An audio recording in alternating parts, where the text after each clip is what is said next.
Okay, so let's try this one more time.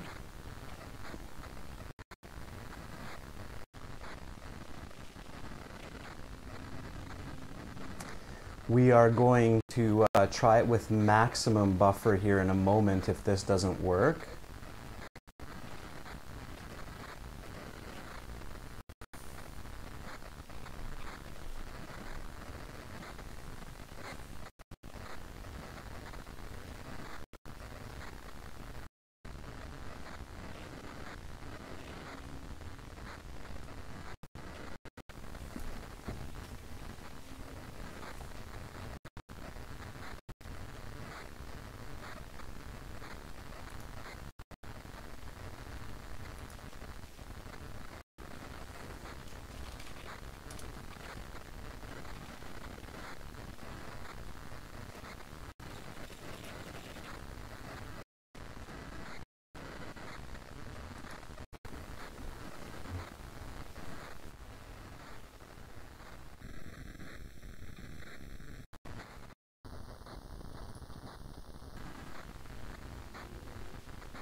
Okay, so let's try this one last time. If it doesn't work, we'll have to try to restart our connections and see if we can set up an even higher level buffer.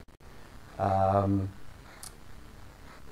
lag is not a result of what we're doing, but it's the technology that's available to us. So we can try to increase the buffering.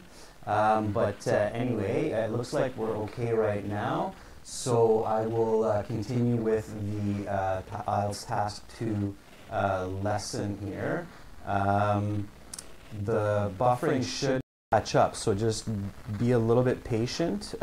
Give the computer and the server some time to catch up, and it should clear up pretty quick here.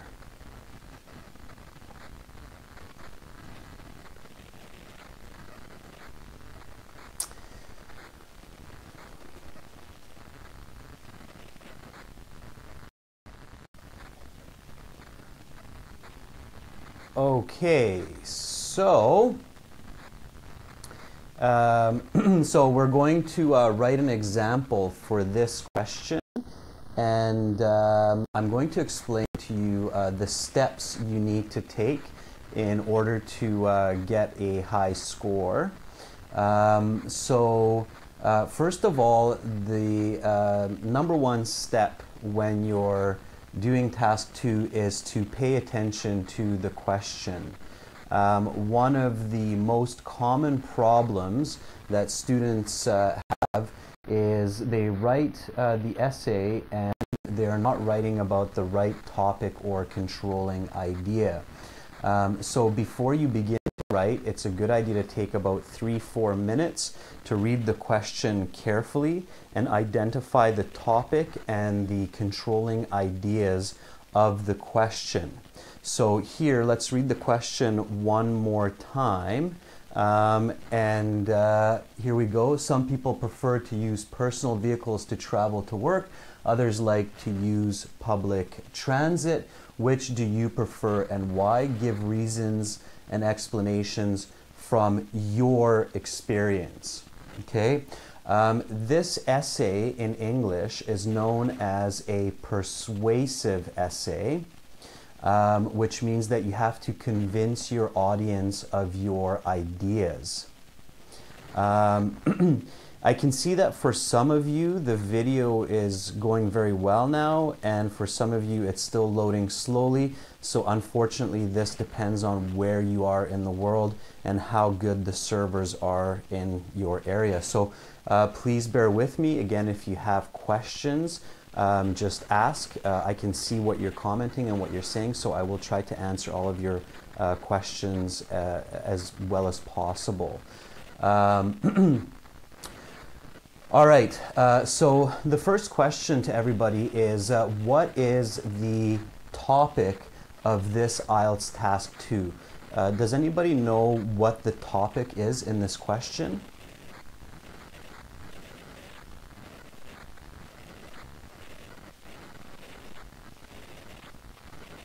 I'm just waiting for some answers here before I give you the answer. Yeah, I can see some of you are having good connections, others are not. Okay, so the topic of this question is traveling to work. So this is your topic. You need to identify this before you continue with what you're doing. The next step is identifying your controlling idea. So knowing what the question is actually looking at with this topic.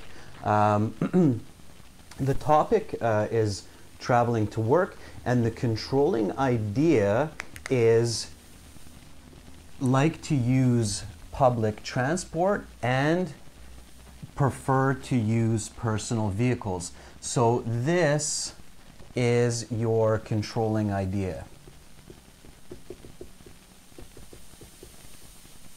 All right. Now, in this question, because it's asking you what you prefer, you need to decide which one you prefer. For many questions, one side is easier than the other side. In this situation, both of them are easy, so the best is to think about what you actually do.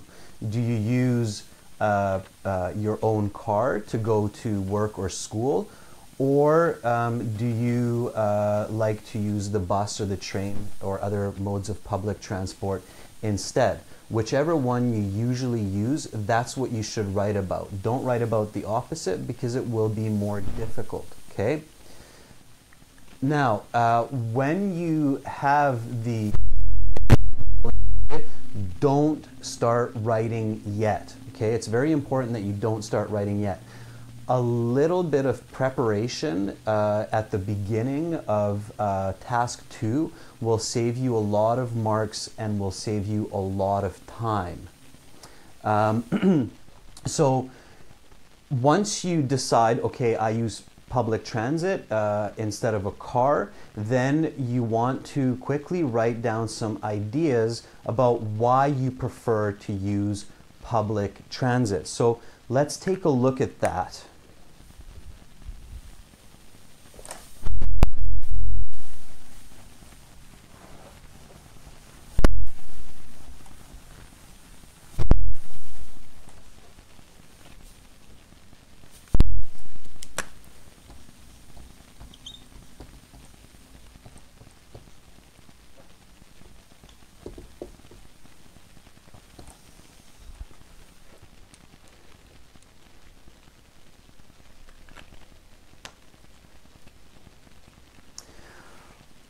Okay, so I see that somebody's worrying about that their handwriting is slow during the exam.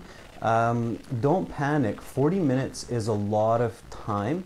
it's better to write slowly and accurately, more clearly, than trying to write very quickly and making a lot of mistakes. Okay, so slow writing is not a problem. Even if you write one word every 4 or 5 seconds, you can still get a lot of words done in 40 minutes. Okay, public transit, what are the advantages of public transit compared to using your own car? Does anybody have an idea? Can somebody comment on why it's good to use public transit to get to school or to work?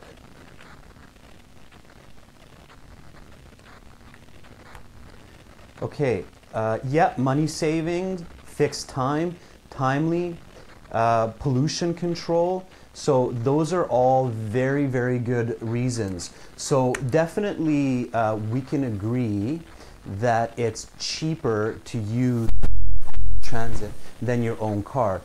Cars cost a lot of money. You have to buy the car, you have to pay for gas, you have to pay for insurance, you have to pay for parking.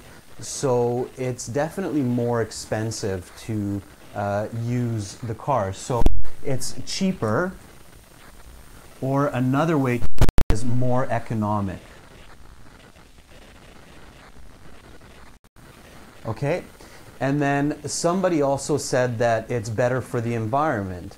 Absolutely. When you're looking not just at your own personal gain, but benefiting the world and your local area, then it's a good point to say less pollution.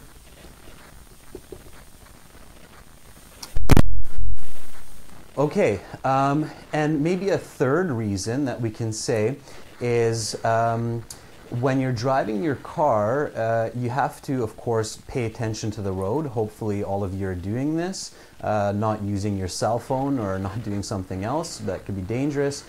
So you're paying attention to driving, which requires energy and focus. When you're on public transit, it gives you a little bit more of a chance to relax. And if you're going to school, you have a bit of time maybe to review your notes or do a little bit of study. If you're going to work, you can look at your work documents. So there's also another benefit there. So it's useful.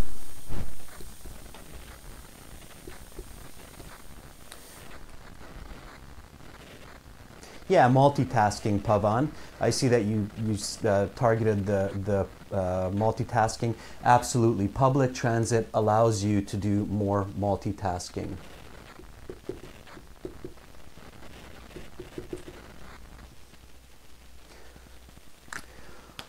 Okay, so when you have your points for, yeah, and it's safe as well. So Mohan, you're correct. Public transit is usually safer than driving your car.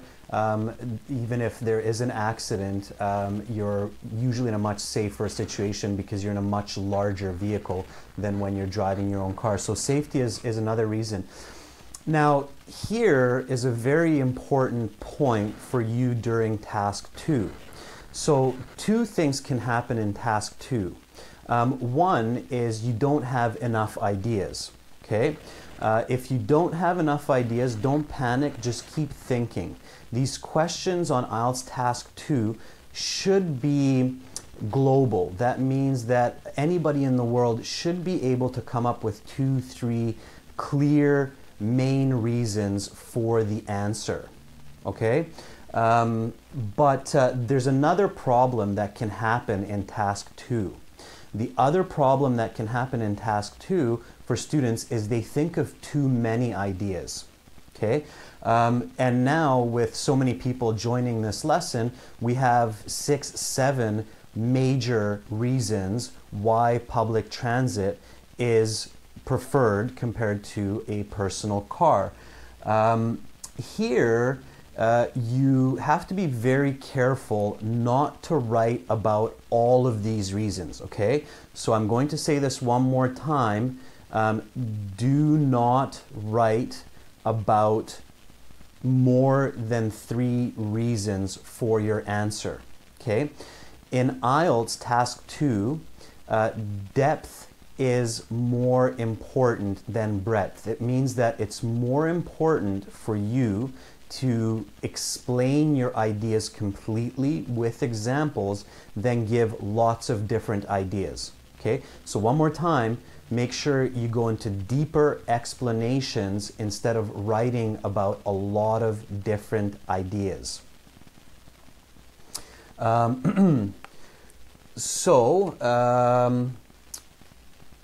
Let's write about these three ideas in this example, okay? So we're going to write about cheaper, less pollution, and multitasking.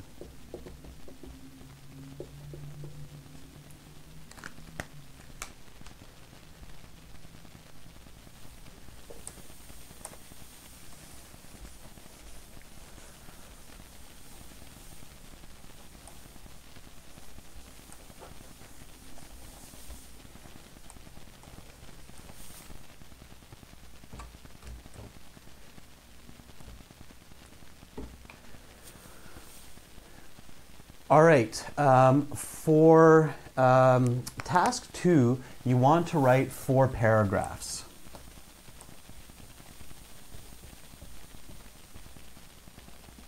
Your first paragraph is the introduction.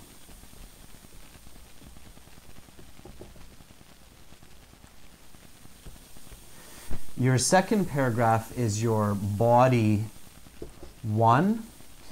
Your third paragraph 2.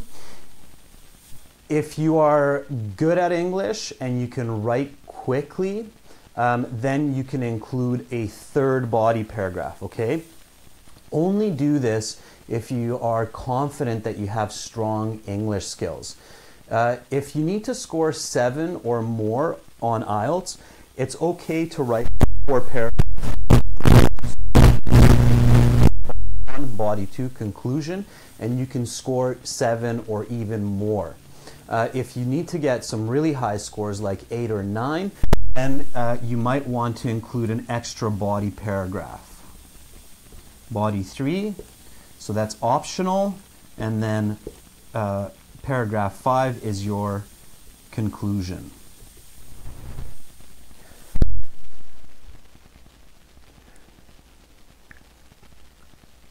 Okay, so 4, maximum 5 paragraphs for IELTS Task 2.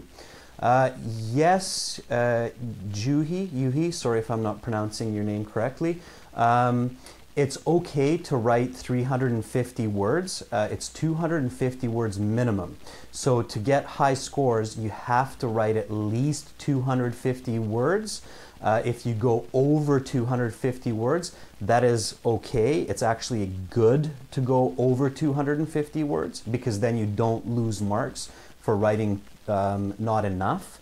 So 350 words is okay, but you have to make sure that you have good quality, okay? It's very, very important that your quality is high level, okay? 200 words at high quality writing will get a better score than 300 words of low quality writing, okay? Yes, you can write in pencil, Pavan, so it is a very good idea to use a pencil for all parts of the IELTS exam. In many test centers, you will only be able to use a pencil, but in some test centers, you can use a pen. Don't use a pen, use a pencil. Have a good pencil, have a good eraser, so if you make mistakes, you can change your writing and it can be clear and clean. So use a pencil, okay? Don't use a pen. If you use a pen, just be very careful. If you make a mistake, cross it out very clearly and continue writing. But again, much better idea to use a pencil, okay? You have 4 body paragraphs. You will begin with the introduction. All right, let's do that now for our question. So let's begin with the introduction. Samir is asking if it's better to write simple than complex. Yes, it is. Simple, good, clean, accurate writing can get a very high score. You don't have to create very complicated sentences to get a high score, okay? You should use some complex sentences. We'll talk about those in a few moments. So don't just write, subject, verb, object. You can't just use very simple English, but definitely do not write long sentences with lots of mistakes. We see that from our students where they write these very long sentences that have a lot of mistakes. They're difficult to understand. They don't make sense, and those lose a lot of marks. So don't do that. If you're not sure, keep it simple. Okay, simple is better, yes. All right, so introduction.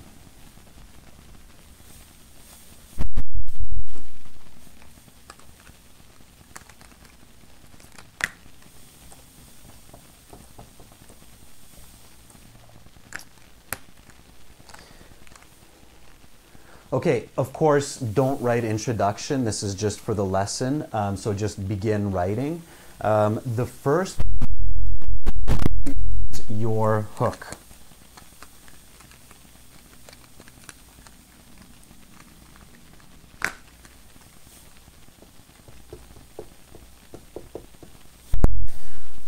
Okay, does anybody know what the hook is in the introduction?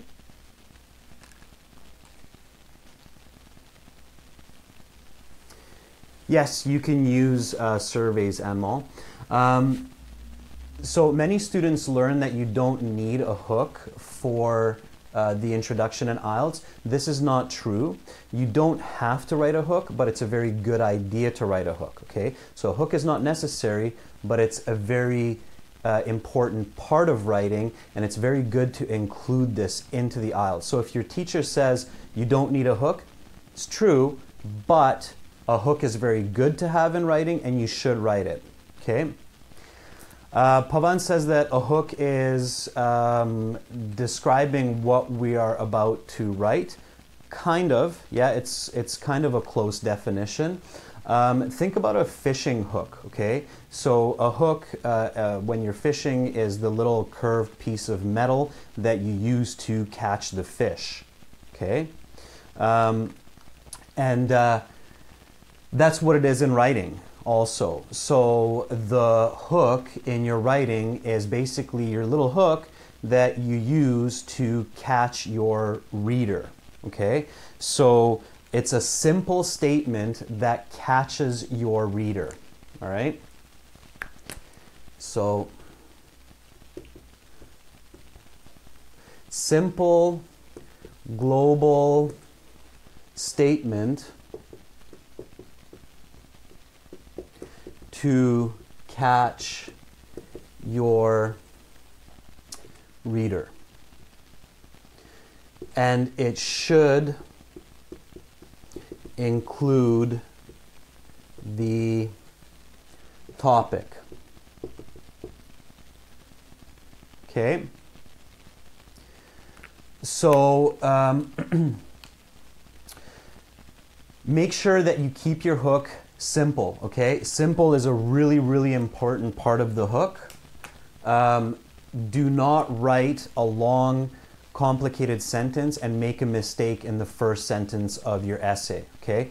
Make sure that the introduction of your essay is clear and clean and does not include mistakes.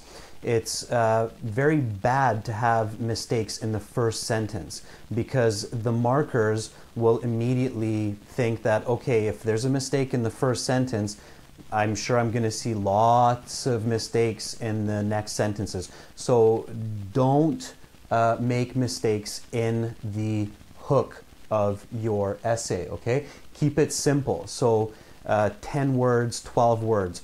Don't write a 20-word sentence for your hook. and make it something interesting and something global. So think about an idea that everybody in the world can understand and agree with, okay? And then it should include the topic of the question. So in our question, we're talking about traveling to work or school. So that's our topic, travel to work or school. Okay, so our hook should have this travel to work or school included in the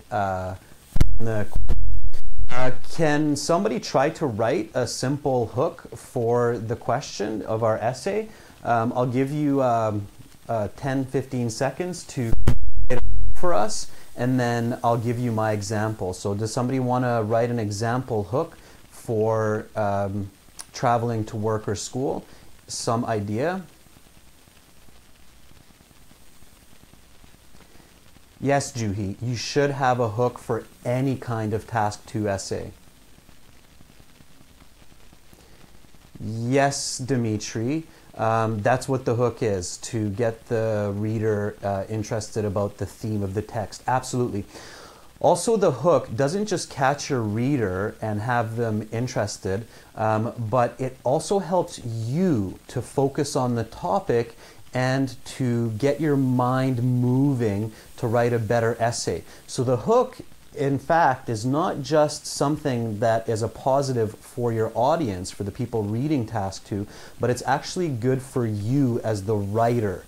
It confirms that you're clear about the topic, and again, it gets your brain kind of moving about the topic and about your ideas. So there's 2 good reasons to have a hook. Okay, does anybody have an idea for this question? So which do you prefer, traveling to work or school, public transit, or your own car? What kind of a hook is something that works for this? Can somebody try an example hook before I give you one?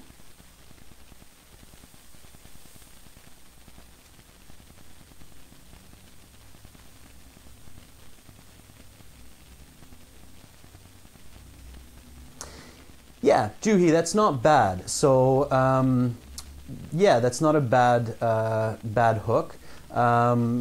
You got a couple of small mistakes in there, but the idea is good.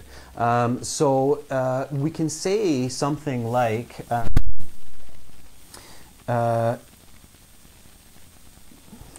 do an example here. Traveling to work and school efficiently is important. Okay? So, yeah, Raren, that's exactly what I'm doing here. So I'm giving you a bit of a formula here of how to write a good hook. So my hook here is traveling to work and school efficiently is important. Okay? This kind of sentence you can use for a lot of essay questions that ask you about what you prefer or what is better. Humans always try to improve the efficiency or the effectiveness of what we do. So using this kind of idea will work in many questions when you make your hook. Okay, and notice how simple this is. So we have 1, 2, 3, 4, 5, 6, 7, 8 words. Okay, it's less than 10 words, and I think we can all agree that that this is true. Okay, so we know that this is true. If you're in China, if you're in India, if you're in the US or Canada like I am, we will, all of us most likely say that yes, this is true. We want to be efficient when we go to our work or our school. So this makes for a good hook. And this starts to move my thinking about including this idea and explaining it in more detail in my body paragraphs, okay? But we're not there yet. So this is just the first part of the introduction. So hook is the first step, okay? Now that you understand the hook and you have this example here, we can go to the next part of the introduction. Before I go into the next part of the introduction, does anybody have any more questions about the hook? I'll give you a minute here to write some comments if you have a question.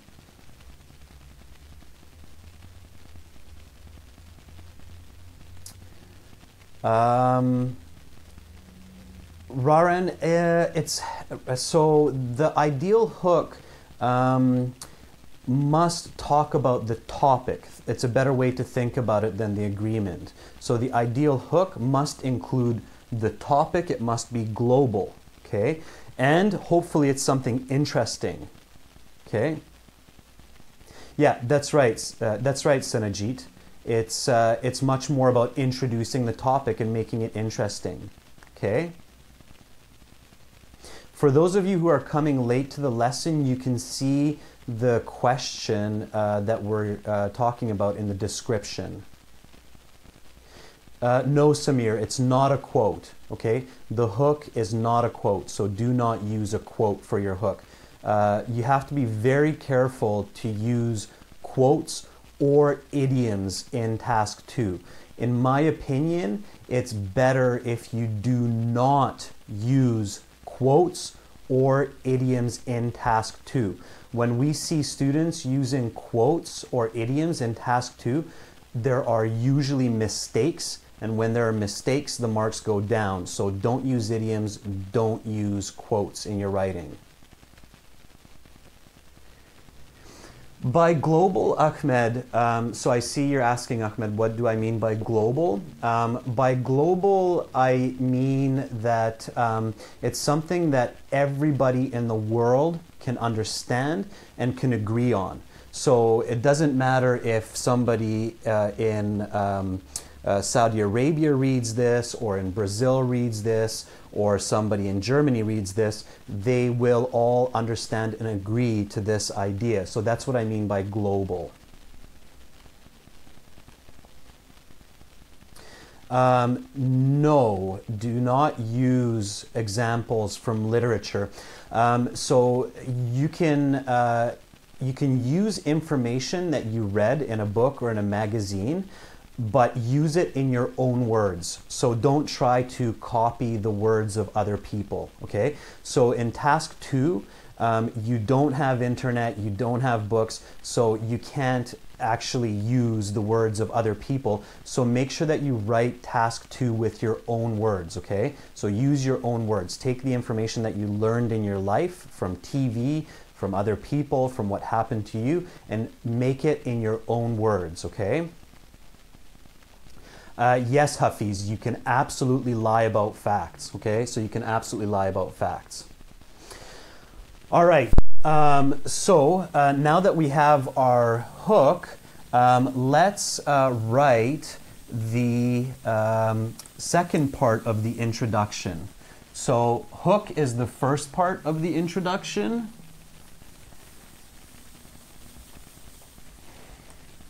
And the second part of the introduction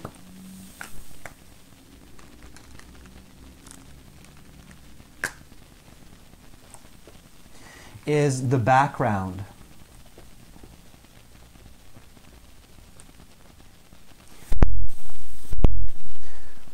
Okay, so the background means that the background to the question, okay? So here you need to show your reader that you know what you're writing about, so you know the key terms, the main points of the question, and you need to explain to your reader what that means to you, okay? So background means a definition of the controlling idea in your words. So here, what we're actually talking about is we're talking about paraphrase the controlling ideas and explain what they mean to you. Okay, so the background should be about 1 or 2 sentences. Okay, so the hook is going to be 1 sentence, and the background is 1, maximum 2 sentences. Okay, don't write any more than that. So 2 sentences for the background at most. Somebody's asking if this video will be available after the live lesson.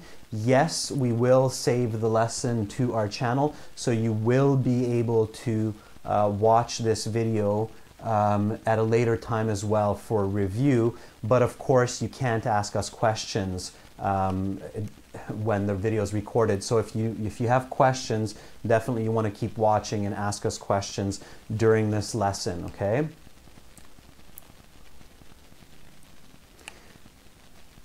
Yep, Senajit, you're asking what the controlling ideas. We've explained that earlier in the lesson. I'll just do a quick refresher. So when you ask a question, like some people use their car to travel to work, other people take public transit, which do you prefer and why?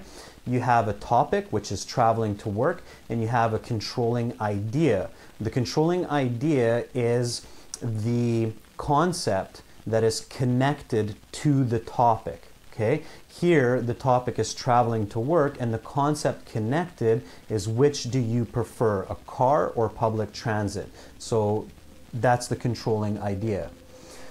Okay, any other questions about the background before I give an example?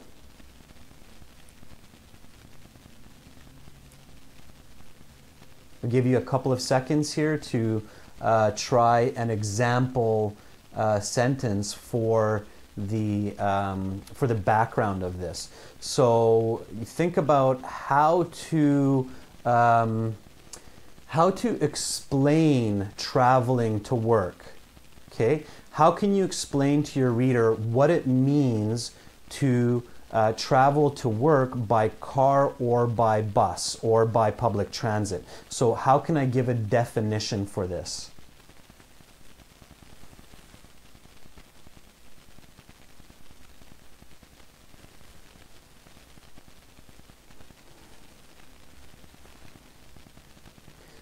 Okay, I see Star Sport says there's no sound. Is anybody else having difficulties with the sound? Can you hear me okay?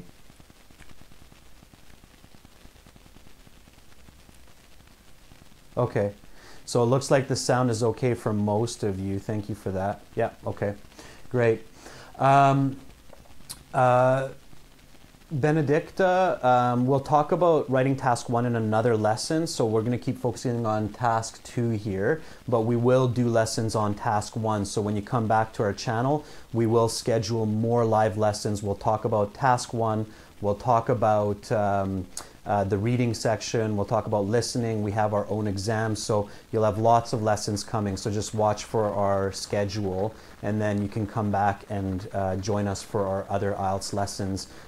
We are going to be doing regular daily lessons going into the future, so we'll send out a schedule for that, okay? But for today, we're going to continue to focus on task 2. All right, I don't see any examples for the background, so I'll write the example for you here.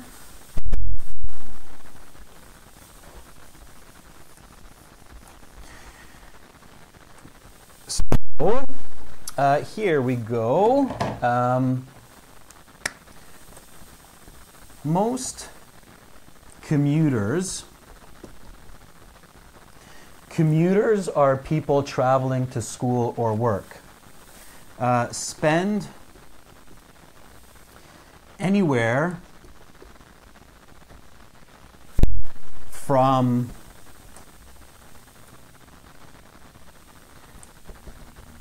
5 minutes to several hours traveling to and fro work or school. Okay, so this is one sentence, and notice the idea of going to work and school. And very importantly, what I'm also doing is I'm starting to use what's called quantitative language. Okay? Quantitative language means that I'm using communication which is easy and clear to understand for others because it's measurable. It means I'm using numbers. I'm allowing the reader to have a very clear idea of what I'm talking about because it's quantitative, okay?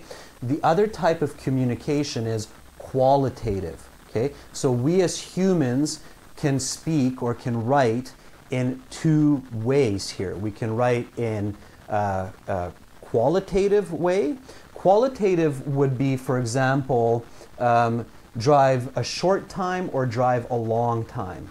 If I say short time, we don't know what that means. For some people, short time is 5 minutes. For other people, short time is half an hour. If you live in a big city, half hour is a short time. If you live in a small city, half hour might be a long time. So this is qualitative language. Qualitative language is okay, but in writing and in clear communication, it's much better to use a lot of quantitative language. So quantitative language meaning language that we can count, that we can measure clearly. It doesn't matter who you are, how big or how small your city. We know 5 minutes is 5 minutes, and we know several hours. Several hours is more qualitative. If I say 2 hours, that's more quantitative. Okay?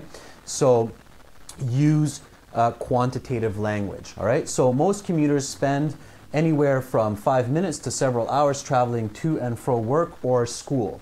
Okay, and then we want to say a little bit more here because you can't forget about cars and public transport.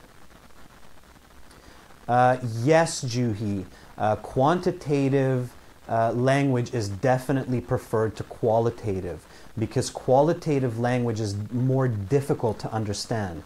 Quantitative language is more easy to understand. So quantitative is definitely a better way to write, especially because IELTS is international. So qualitative language becomes very subjective. It means we all have very different opinions in different parts of the world. But quantitative language, we have the same idea anywhere in the world. So quantitative language is definitely better. Okay. Yes, you can use nowadays instead of most, but I think most is a better word here, Kakashi. So I would say most is a better choice than nowadays.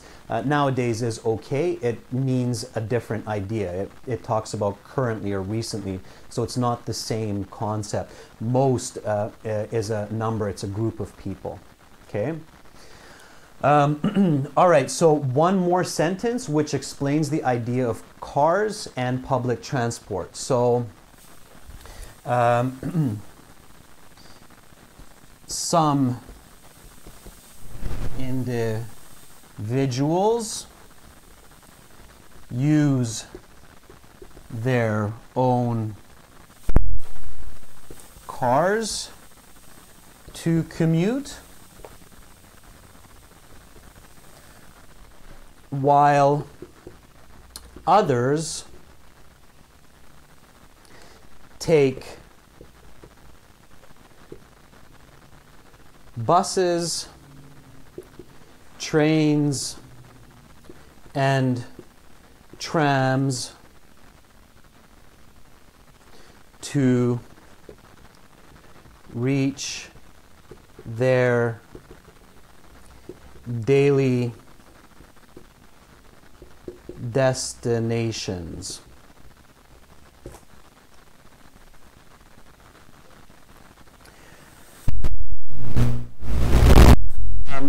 So this is the second part of the background, and notice that the second for the background is mostly a paraphrase of the question. So basically what I'm doing here is I'm looking at the question and I'm expanding, I'm giving a little bit more detail, and I'm paraphrasing. It means I'm using synonyms and description to state the same idea but using my own words.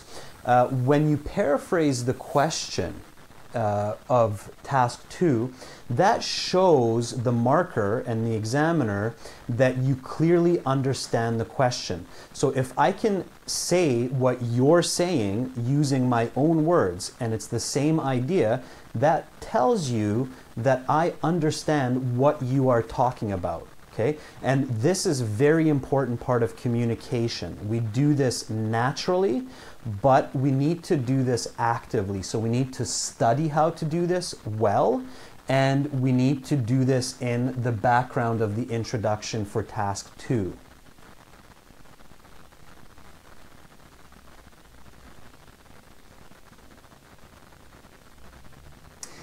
Yes, you can say personal or own vehicles, Triluk, but the question, if you look at the question, the question in the description says cars, but the question I put up here said vehicles, so that's why I'm using cars here, okay? Because I'm paraphrasing. So if the question says vehicles, then use cars. If the question says cars, then use vehicles. This is paraphrasing, so this is how you show that you understand that word, okay? Paraphrasing is a very important part of IELTS, and if you can do paraphrasing very, very well, then you can get a good score on IELTS, okay? So you will see this in the other lessons also, in the reading and the listening, that paraphrasing will be a topic that will come up again and again. And I will do some lessons that are specifically about paraphrasing and how to paraphrase, okay? Andres, you are saying use bicycle. Bicycle is not a good idea here, okay? Bicycle is not a good idea. We don't think about bicycles as public transit or as a personal vehicle. You can argue that it's a personal vehicle. It is kind of a self-powered personal vehicle, but most people will get confused by this. So do not bring bicycles into this question. If you start talking about bicycles for this question, then you will lose a lot of marks. Why? Because you're going off topic. It's not a part of this question. So don't use bicycles, okay? Just stick to cars and public transit. Public transit means buses, trains, trams, trolleys, but not bicycles, okay? So Lovepreet just asked a very good question. He says, what if I don't know the synonym for a word? What can I do? That's a very good question, Lovepreet. There are a lot of different ways to paraphrase, not just with synonyms, okay? Another way to paraphrase is through what's called description, okay, by describing. And you can see that here. So the question says public transit, and I didn't use a synonym, so I didn't say public commute modes or some other way to say public transit, but instead what I did is I used description. So I said buses, trains, and trams. So buses, trains, and trams are a description for public transit, and that's another way to paraphrase. There are 5, 6 different ways to paraphrase. Synonyms is one way, description is another way, and there are 3, 4 more ways that you can paraphrase. I will talk about that in a different lesson because that's a whole topic on its own, okay? So come back to visit us again, Lovepreet, and I'm sure you'll see a lesson about paraphrasing, okay? All right, so here now we have the second part of the introduction complete, okay? So remember the hook. We said that it's important for people to travel to work and school efficiently. Most commuters spend anywhere from 5 minutes to several hours traveling to and fro work and school. Some individuals use their own cars to commute, while others take buses, trains, and trams to reach their daily destinations. Notice here that I'm using the word while to connect the two parts of this sentence. That makes this a complex sentence.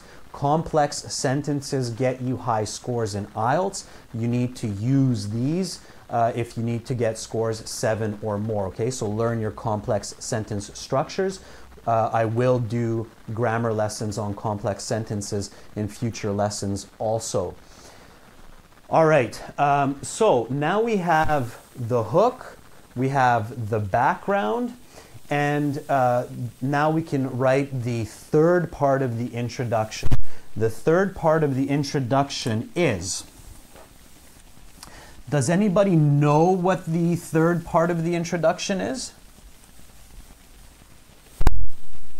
Does anybody have an idea of what the last part of an introductory paragraph should be? And this is true for almost every essay, especially on IELTS, this is true. Awan, very good. Yep.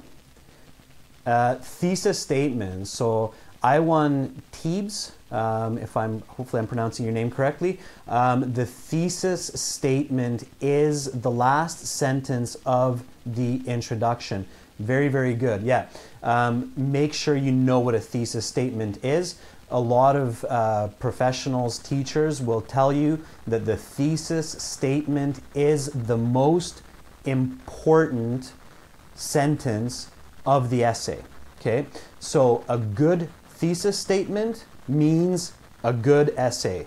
A bad thesis statement means a bad essay. Okay? So that is a very, very important sentence in your essay. It is the most important sentence. Good thesis, you get a good mark. Bad thesis, you get a bad mark. All right, so let's talk about the thesis.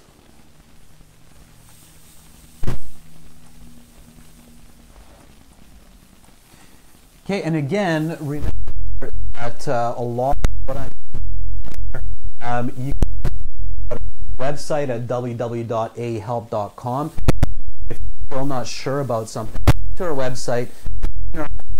Free course. We also have the paid course, but you can find lots of information there about some clear ideas. So make sure to check us out there and look at some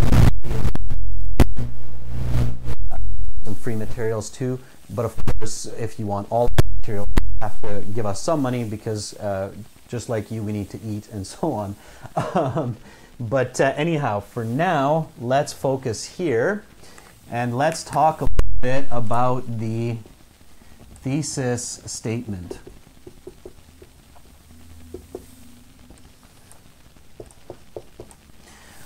Okay, so again, thesis statement, the most important sentence in your essay, the last sentence for the introduction paragraph, good thesis, good mark, bad thesis, bad mark. What is the thesis? Does anybody know what the thesis is? Does somebody want to comment on that?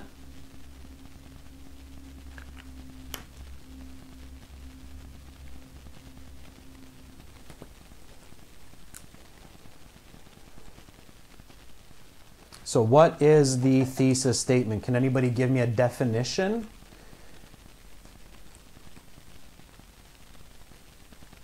Okay, so Susan, you say that the thesis is you agree or disagree. That's one kind of thesis.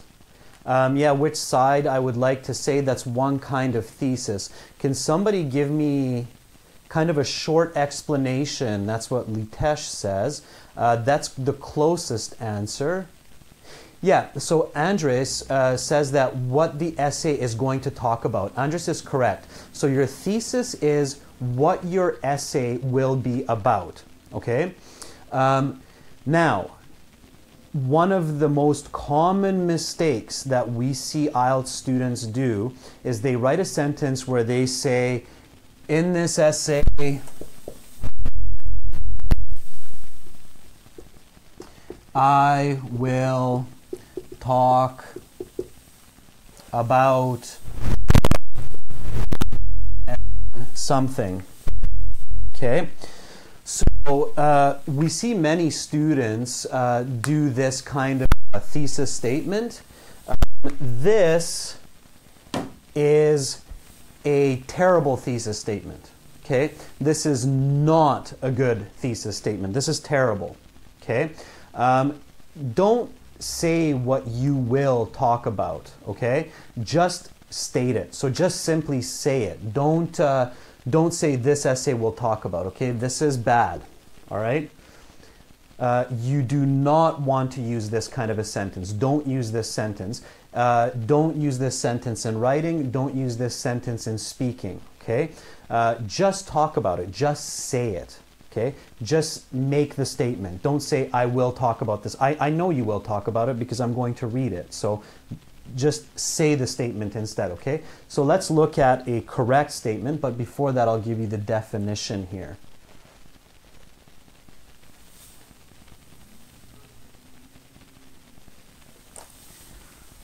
All right. So thesis statement is the main points of the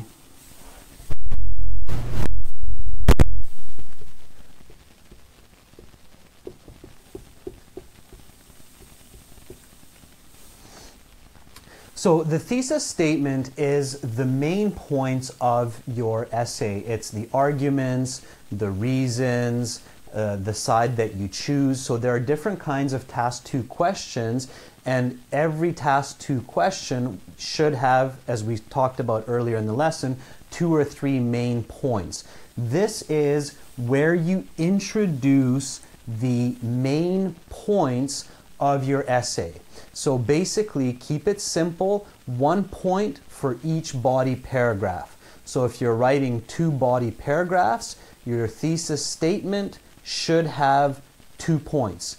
If you're writing 3 body paragraphs, your thesis statement should have 3 points, okay? Keep it simple, keep it clear. Make sure that your thesis statement does not have mistakes, okay? It's very important that your thesis statement is correct and clear, all right? So as you remember, conclusion, Jafari, will be the very, very end of the lesson because that's our last paragraph. The thesis statement is conclusion of the topic. Kind of, Akram, kind of, not exactly. Okay, it's the main points of the essay summarized in 1 sentence. Okay, that's the best way to think about it. So the main points of your essay summarized in 1 sentence.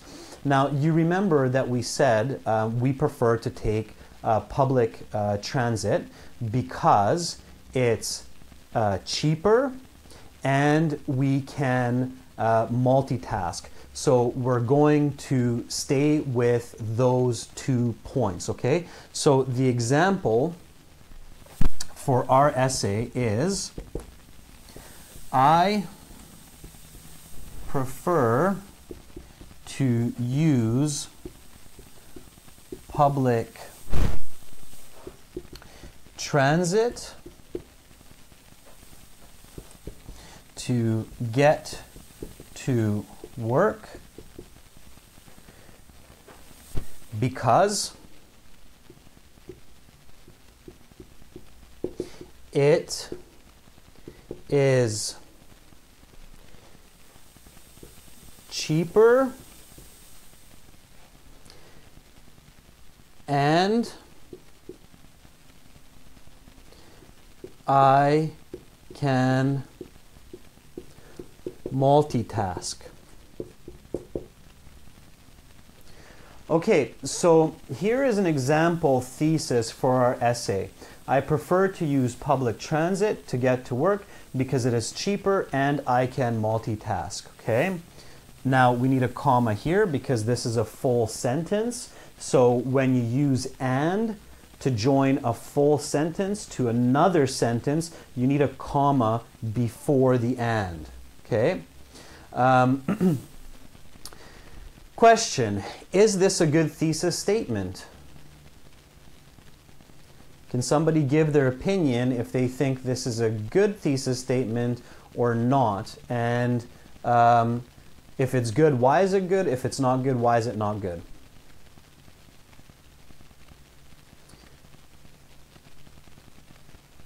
Okay, Litesh says yes, sort of.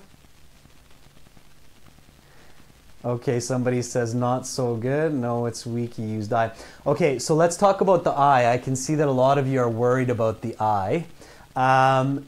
Definitely use I, okay? So in this essay, you have to use I. What that means is that this essay is first person voice. Does anybody know what it means when I say author's voice? Does anybody know what the author's voice is? How many kinds of author's voices there are?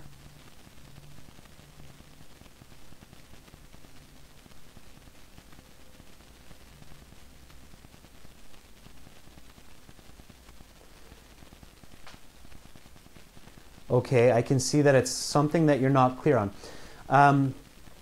Yeah, it's your own opinion, and Lovepreet has a good idea here, because when you look at the question of Task 2 IELTS, it says, what do you prefer, okay? It means, what do you do to get to work or to school? I'm asking about you, not about the world in general. So to answer my question clearly, you should be talking about I or me or my, okay? Because I'm asking about your preference. What do you prefer? If you ask me on the street, hey, Adrian, what do you prefer? Public transit or cars? I'm not going to say people prefer public transit. That just sounds weird, okay? I'm going to say I prefer public transit because, okay? So to understand what kind of voice you need to use as a writer, you have to pay attention to the question, okay? IELTS Task 2, pay attention to the question.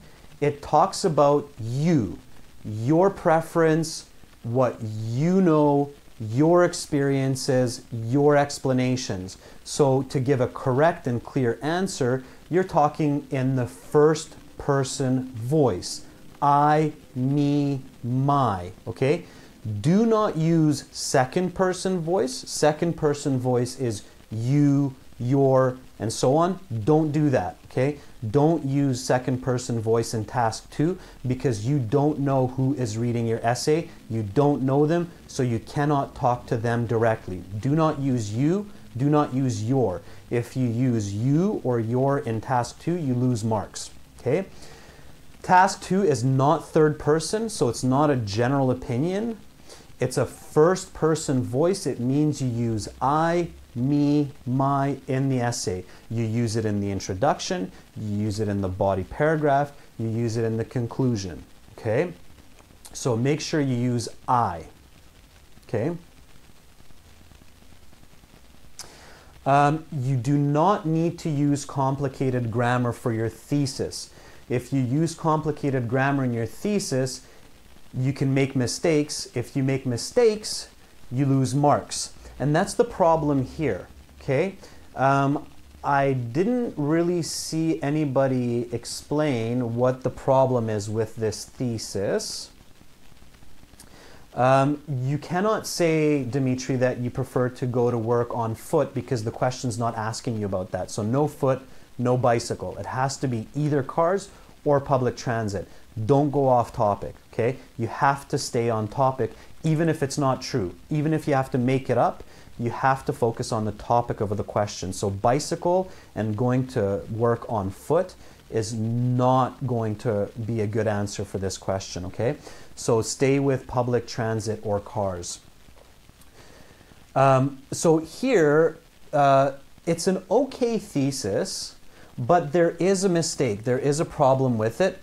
It does not have what's called parallel grammar, okay?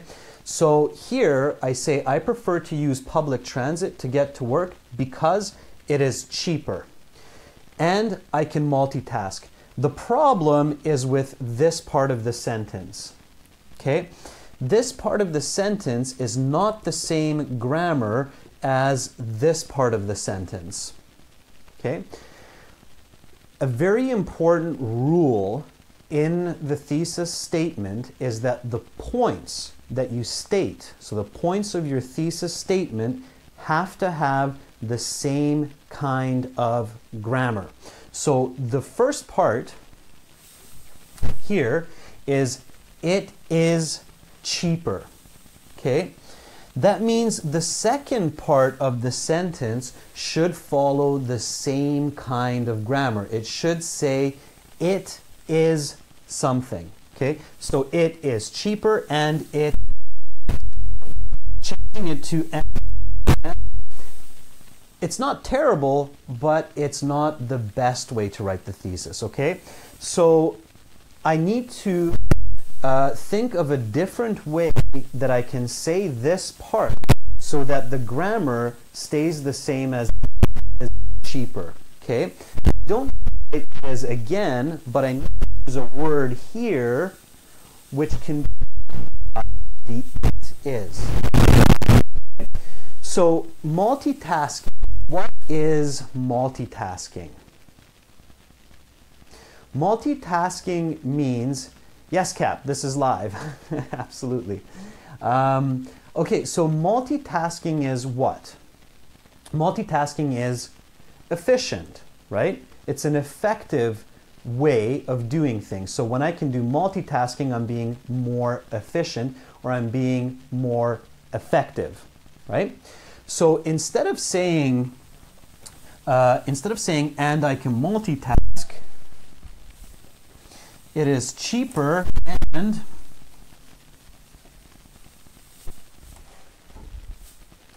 it is, let's use the word effective. The reason I'm using the word effective is because we already used the word efficiently in our hook. So I'm trying not to repeat the same words in the introductory paragraph. So to avoid repeating the same word, even if it's a different word form, what I'm doing is I'm writing the word effective, okay? Now this becomes a better thesis. Okay, so here now I say I prefer to use public transit to get to work because it is cheaper and effective.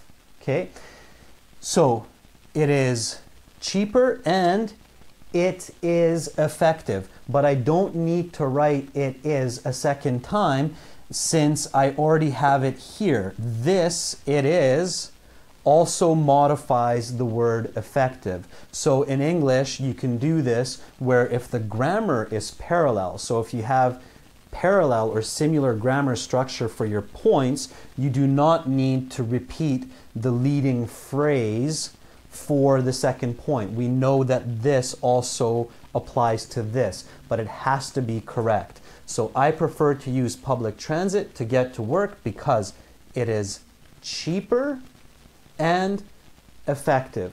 Now I have my 2 points and I can explain these 2 points more clearly in my body paragraphs. So now my reader knows that body paragraph 1 will be about cheaper, and body paragraph 2 will be about effective. And then in body paragraph 2, I can explain that by effective, I mean multitasking, which means to do more different tasks in the same amount of time or simultaneously. In this case, I'm traveling to work and I'm reading a book or listening to music or relaxing or working on documents. Okay? So, here we don't need the comma anymore. Okay, so Balaram just asked me why we need the comma. Before we had a full sentence here, so we needed the comma. Now, full sentence, this is just a word, we can remove the comma. So the comma is gone. That was a good point there, okay? You use a comma before and, or, so, yet, nor. You need a comma before that if there is a full sentence after the word and. Okay, does that make sense? Atakan is asking how many body paragraphs should we write? I talked about this before. On IELTS Task 2, write 2 clear, well-developed body paragraphs. If you are very good at English, only if you're very good at English and you're very fast, then you can write 3. But for most students, 95 students from 100, write just 2 body paragraphs, okay? So introduction, 2 body paragraphs, and conclusion, okay? So four paragraphs total, okay? All right, so this is, again, body 1, and this is body 2. Okay. So now we have our complete introductory paragraph. So remember, the introductory paragraph has 3 parts: hook, background, and thesis statement. This is true for all Task 2 essays. All Task 2 essays should have the hook, the background, and the thesis statement. If you can do this well, you are on your way to a good band score, okay? So now we have body 1, body 2 topic. So we are ready to write our body paragraphs, all right? So what I'm going to do now is I'm going to write the full introductory paragraph here for you before we continue on with the body paragraphs, just so you can see the complete introduction. Might use some different words because I can't remember exactly the hook and the background, but I'll do my, so just be patient with me here a little bit. Okay.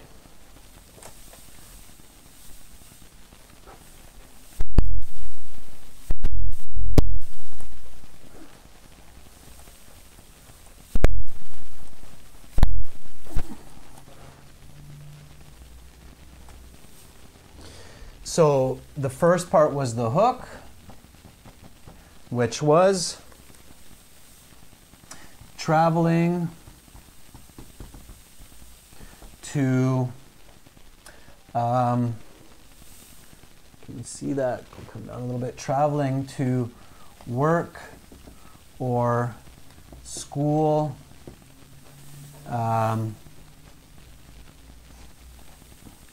efficiently is important. Most people spend anywhere from 5 minutes to several hours on their daily commutes. Some individuals drive their own cars, while others take buses, trains, and trams to get to their daily destinations. Okay, so here is the full introduction for this question, okay? So this is just a quick review of the lesson so far. No, you do not need a hook for each body paragraph. Hook is just for the introduction. So traveling to work or school efficiently is important. That's the hook, okay? Then starting from here is the background. So most people spend anywhere from to several hours on their daily commute. Some individuals drive their own cars, while others take trains and trams to get to their daily destinations. I prefer to use public transit to get to work because it is cheaper and effective. Okay, this is your introductory paragraph for this question. This introductory paragraph is on its way to a band or score 8 or even 9. As long as there are no mistakes, you write this clearly. If you continue to write with this level of English and grammar and accuracy to the question for the body paragraphs and the conclusions, you will get a very high score on your essay, okay? And again, just to review, you have to have the hook, the background, and the thesis. This is the thesis here.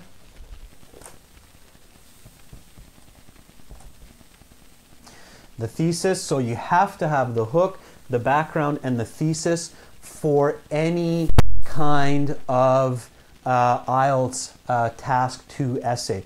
Doesn't matter if it's agree or disagree, or choose one side, or which do you prefer, or discuss both opinions.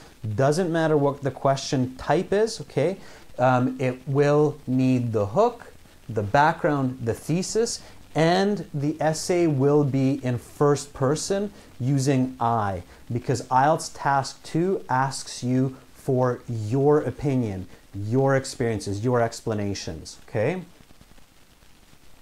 Yeah, so Julie, you're asking what score would it get for just the introduction? It would easily get an 8, possibly a 9 for this level of introduction, okay? This is a university level introductory paragraph for an essay.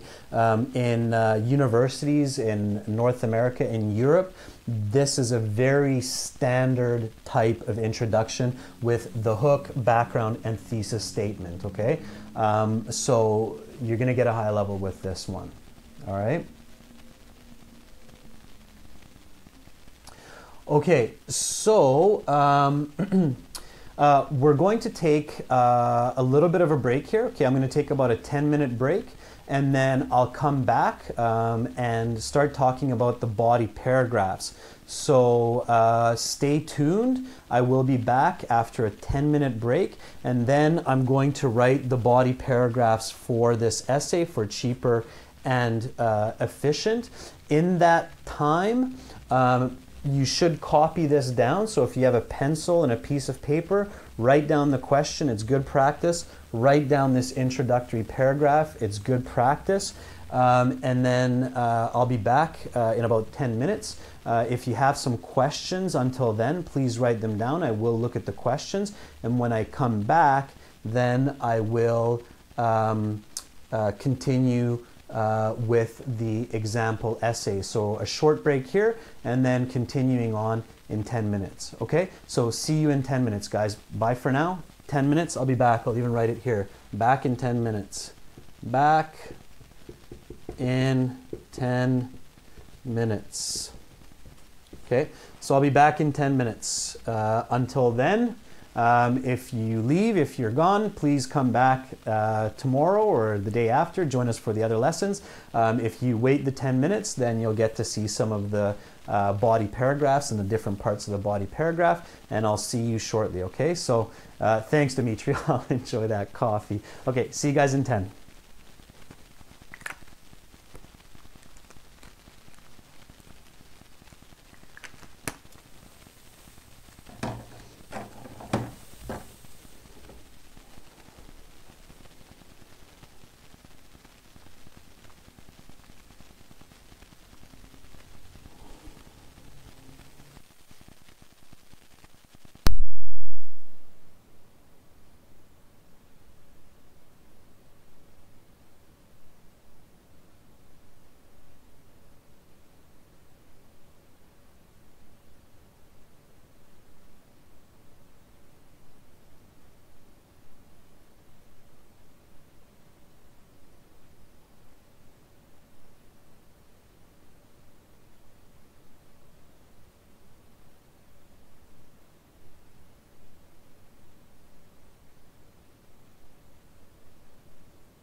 Okay, so hello again, everyone.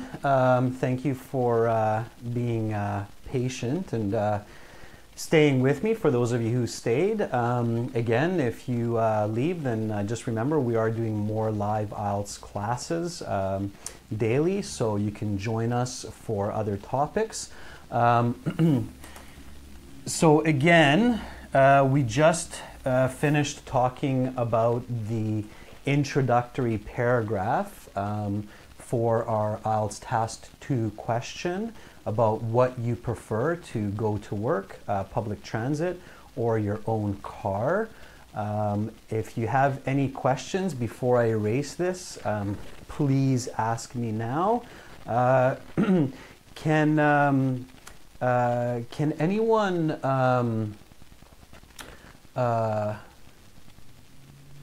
tell me why the hook is important? I saw some people saying that the hook is not important. Can anyone say why the hook is important? Can everybody hear me okay right now? Can somebody just comment if you can hear me?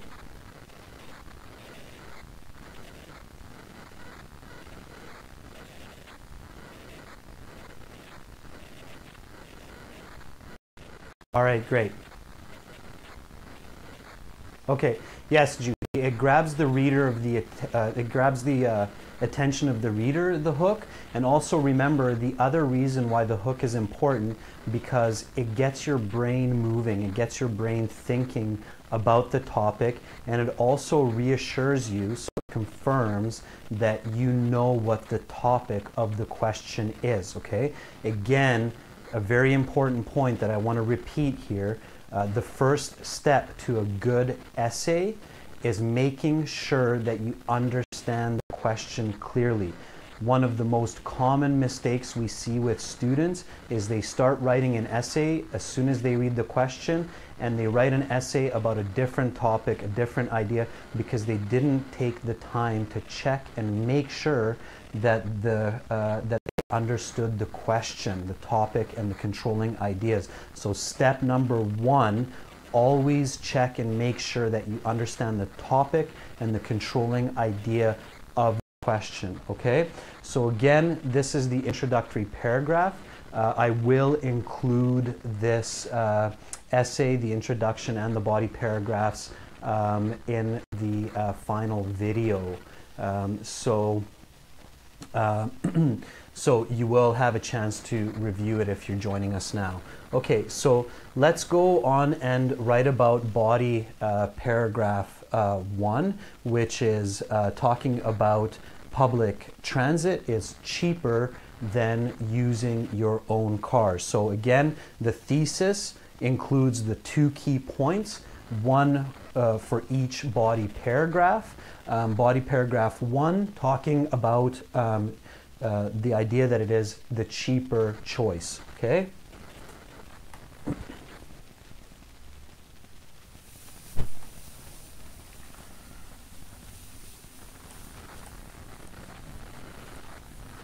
So again, remember that this lesson, these ideas are coming from our website at www.aehelp.com for lots of lessons, practice tests, videos.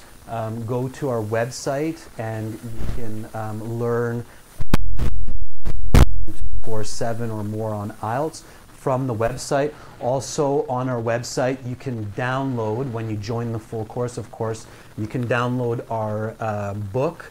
The book has 6 practice exams, and it has lots of explanations, answers about the IELTS and how to get a good score, okay?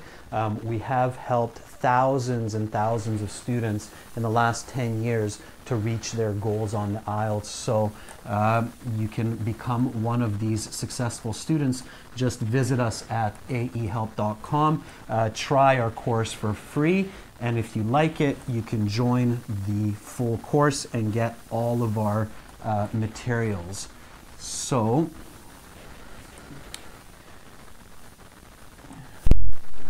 let's talk about body paragraphs. So let's get that a little bit lower. So body paragraph 1, and it will be about cheaper.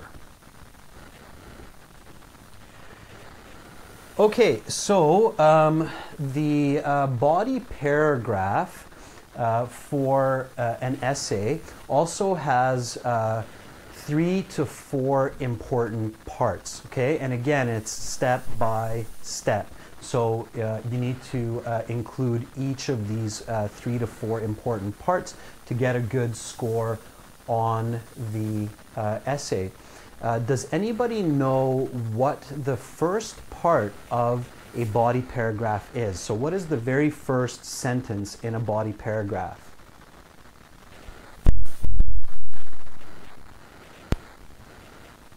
Okay, I've just checked my mic. Is the mic okay?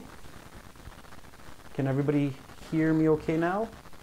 Somebody's saying that the mic is cracking. How is the sound? Are other people having trouble with the sound?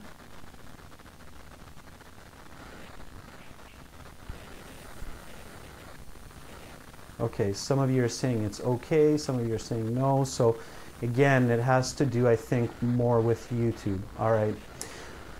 Okay, so Yolan and I think Julian there said that the first part of the body paragraph is the topic sentence. Absolutely, yes, that's part number 1. Part number 1 is the topic sentence. So number 1, topic sentence. Okay, so good question here, of course, is what is the topic sentence? So in our example, the topic is cheaper, okay? So the topic sentence for body paragraph 1 is a clear explanation of point.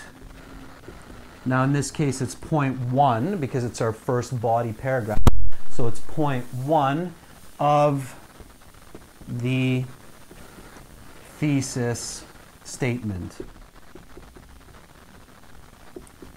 Okay? So now what you need to do for the first sentence of the body paragraph is create a full sentence from the word cheaper in the thesis statement, which is the last sentence of the introduction, that gives the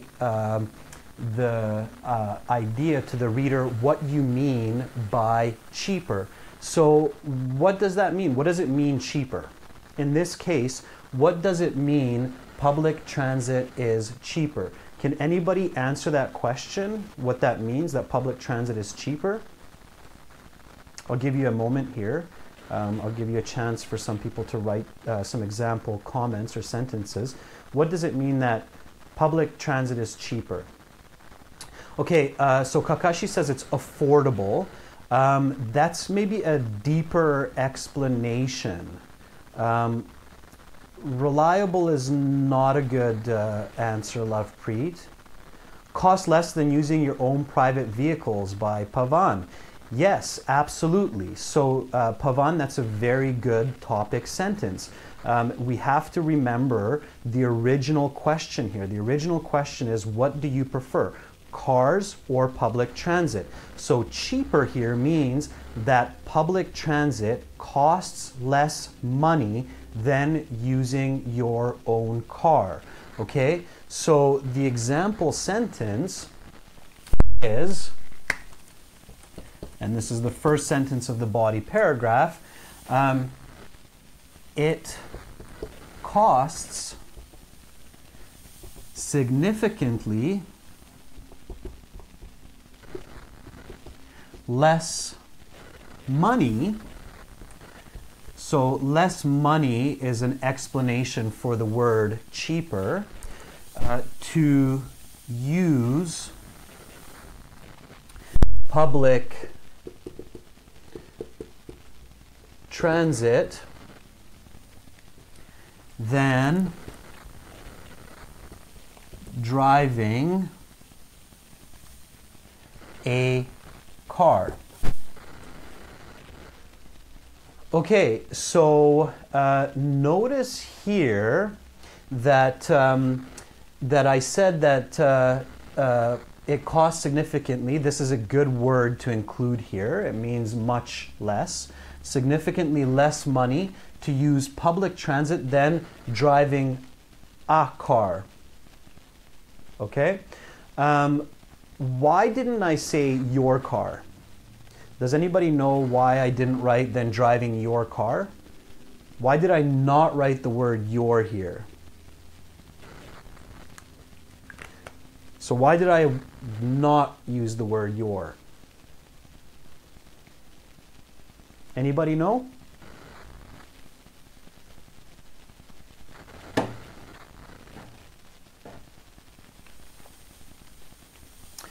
Yeah, so somebody, Dimitri said it depends on how much you earn. Yeah, that's a kind of a good answer. You never use you or your in task 2, okay? So do not use the words your and you in task 2. There are a few words that are very bad for task 2, okay? Task 2, again, it's a first person essay. You use I, me, my. You do not use you, your, yours because you don't know who is reading your essay. So you can't make that statement, okay? So don't use your. There's also another dangerous word for task 2. Does anybody know what other word you should never use in task 2? There's a word that you should never use in task 2. Does anybody know what that is? I'll give you a second here to think about it. There's one word that a lot of people use in task 2 that you should never use. Atakan says our or we. Yes, our and we is not good either. So our and we includes your reader, and again, you don't know who your reader is. You should not include your reader, so don't use our or we. They is okay, you can use they. Sort of, like is okay, you can use those in some situations. Bad is okay. Us, again, it's the same as our or we. Don't use our or we. No, still not seeing the word yet. Slang is good to avoid, Susan, you're right. So you shouldn't use slang in task 2. You should stay with clear English. Actually, don't use contractions, so don't use can't or won't. You should just write both words, so will not, cannot, so don't use contractions. But there's one word that students use that should never be used. Anybody know what that is? Nobody's getting it yet. I, you can use. I, you should use vibes. Okay, I'll give it to you because I don't want you to tire your brain thinking too much about it. The word that you never want to use in task 2 and even in your IELTS speaking is the word thing. The word thing or things, okay? Don't use the word things. Does anybody know why you should not use the word thing or things in task 2 or in your speaking?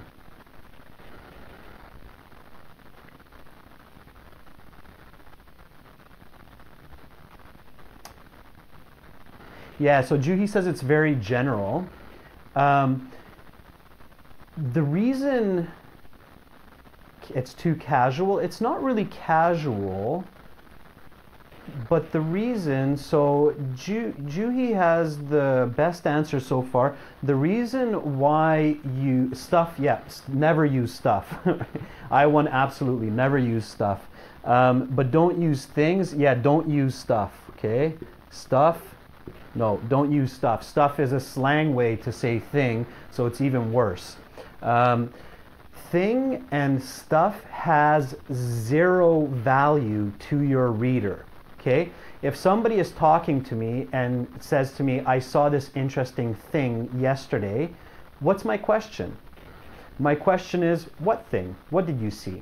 Okay? So thing, something, anything, don't use these words. They have zero value.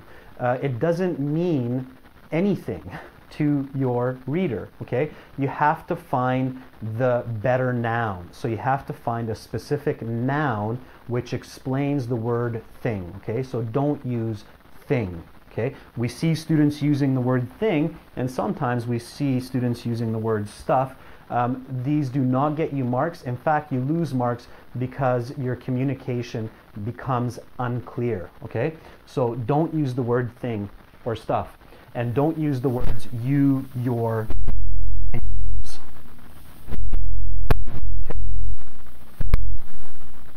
So always find the better noun. Always find the better noun that explains what thing you are actually talking about.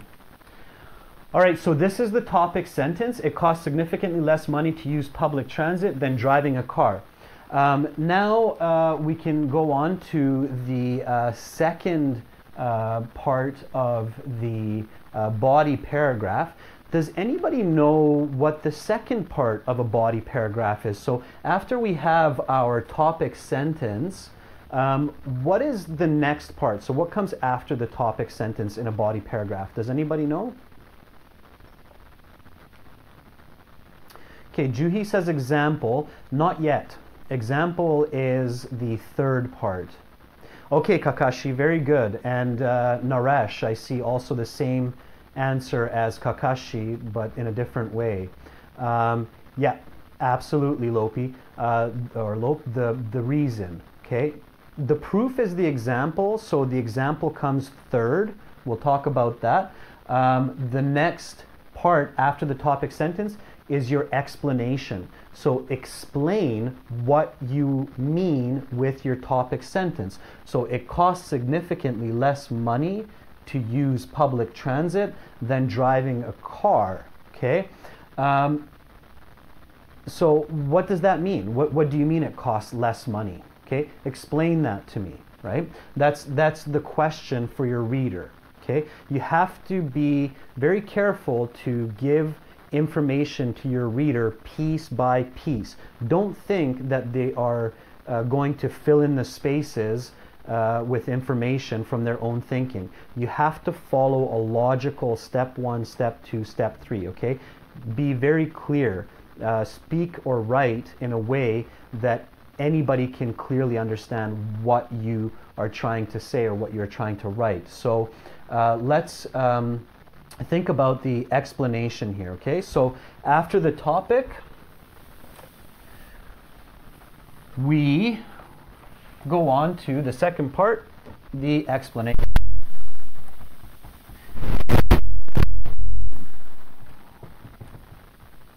Okay, so the explanation, we talked about this earlier in the lesson, is a clear reason for your topic sentence using quantitative and qualitative language. Does anybody remember from earlier, or anybody who just joined, know what quantitative and qualitative language means? So what does that mean, qualitative or quantitative language?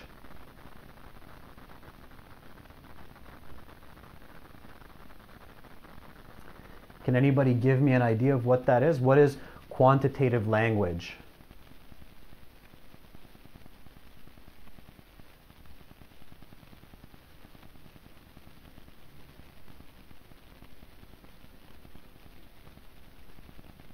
Yes, so Juhi, very good. You remembered that from earlier in the lesson, that quantitative language means that we can measure it. There's some numbers, some clear figures, 1, 2, 3, 10, 50, 10 kilometers, 5 hours. So it is using language with numbers that we can measure clearly. And again, remember that cheaper or significantly less will be different in different countries and in different parts of the world.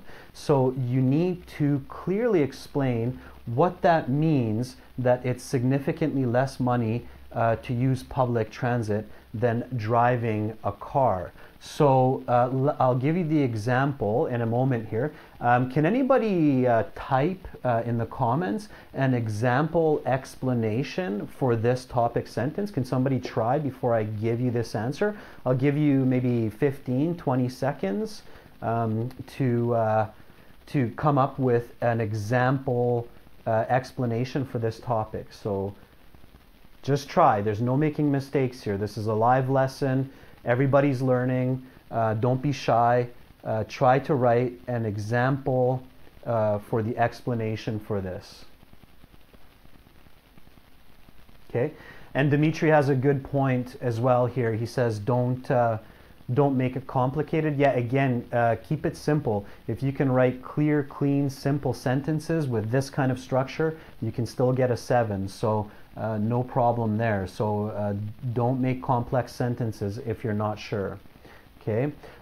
So can anybody give an explanation for this sentence? Come on, I want to see at least one person try. One person try to come up with an example.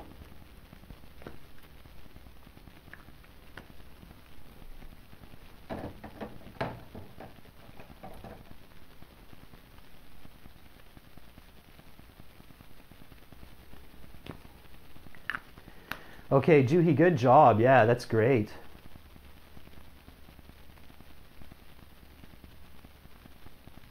Yeah, Pavan, very good. Yeah, you're using quantitative language and you're giving an explanation. It's your own understanding, and same with Juhi with the 20%. That's totally fine. That's good. That's a number. I can clearly understand it. Yeah, Vishnu, that's a very good start. I would change it a little bit. I would say, for instance, traveling 5 kilometers would cost $5 by private vehicle. Comparatively, it would cost much more because of fuel prices, etc. Okay, don't use etc. I would say would cost $5 by private vehicle, but only 50 cents by bus. So if Vishnu, if you change the last part of your sentence to it would only cost $1 by bus, that would be a very good example sentence. Yeah, Kakashi, that's absolutely a good sentence as well. So including that would be a good idea. The explanation one sentence, so it can be 2, even 3 sentences. Sometimes the topic or the controlling idea is a little bit tricky or complicated, so you might feel that you need more than one sentence to give a clear explanation to your reader. So don't be shy, write 2, even 3 sentences for the explanation. Okay? So I will write the example for you now, and I'll use some of the suggestions because those were some very good suggestions. So here we go.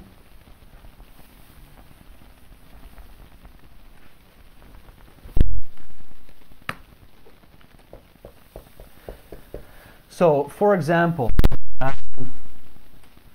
cars are expensive because of prices and parking. However, buses are cheaper because the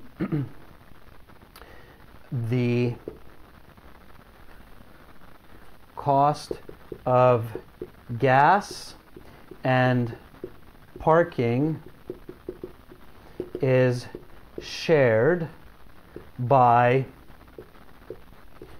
many people. Traveling 10. And for task 2, numbers between 0 and 10, you should write the words, okay? For the listening section and the reading section, use numbers only. Don't use words, use numbers only, okay? If you use words, you can make mistakes, so only use numbers for listening and reading, but for the writing, use the word 0 to 10, okay? So here, traveling 10 kilometers by car costs $5, but it only costs 10 cents by bus. Okay? So, I can see that we're missing the bottom here, so I'll write it up here. But it only costs 10 cents by bus. Okay, so I see that that's hanging off the bottom of the screen, so I just put it up there for you. So this is the explanation, and notice I'm just using 3 simple sentences. They're actually complex because I'm using because here, but they're not very difficult sentences. They're not very complex sentences, and that's okay. You still get a very good mark as long as you don't make many mistakes. So cars are expensive because of gas prices and parking. However, buses are cheaper because the cost of gas and parking is shared by many people. Traveling 10 kilometers by car costs $5, but it only costs 10 cents by bus. So here I have a very clear explanation of my topic sentence. Now my reader, doesn't matter if they're in South Africa, or if they're in France, or if they're in Colombia, or if they're in Jordan, they all have a clear idea of what I'm talking about because I'm using qualitative and quantitative language and giving a very clear explanation to the topic, okay? This is what you need to do. Meet is asking if we can say public transportation is carpooling. Yes, it's going into a little bit of a gray area, a little bit off topic. So on IELTS, don't get too tricky. In my opinion, I would avoid using carpooling in this essay.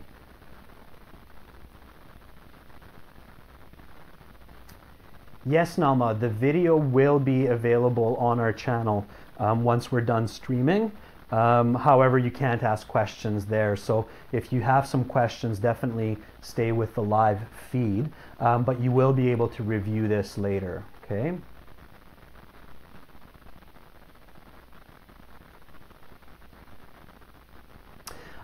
Yes, Lovepreet, you should use connectors after sentences. So if you're thinking about the word however that I'm using here to connect this sentence with the first sentence, definitely you want to use connecting words.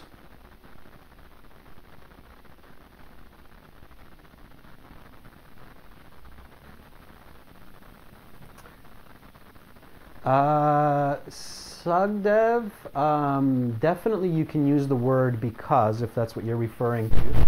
Because is a subordinating conjunction that gives cause and effect. It's one of the most common ones in English.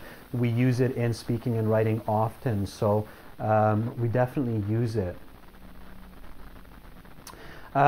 Chris, your question about cohesion and cohesive is actually shown here in this example. So by writing a topic sentence and then writing an explanation, that is creating cohesion and cohesiveness in your essay.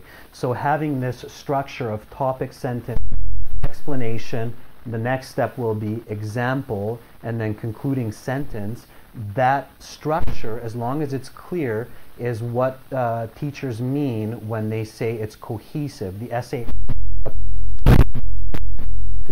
flow. Okay, you can't see the. Okay, this part here is the end of the paragraph. This is the last sentence. I can see that. Okay, so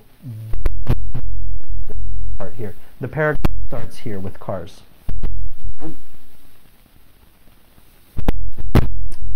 Dimitri, you're asking me about conjunctions. I'll do a full lesson on conjunctions because they're very important. There's 3 types of conjunctions. There's correlative conjunctions, coordinating conjunctions, and subordinating conjunctions. Those are the 3 types of conjunctions in language. All 3 are very important. You need to understand and be able to use all 3 kinds of conjunctions. One that you see here is because. Because is a subordinating conjunction, okay? And is a coordinating conjunction, and I haven't used a correlative conjunction yet, okay? So definitely conjunctions are important. To get a score over 6, you need to be able to use conjunctions.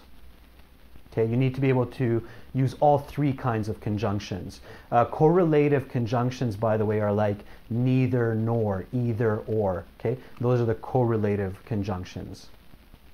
Jafari, we have lots of online classes on our website here at ahelp.com, and we are doing regular live streaming IELTS classes here now on YouTube.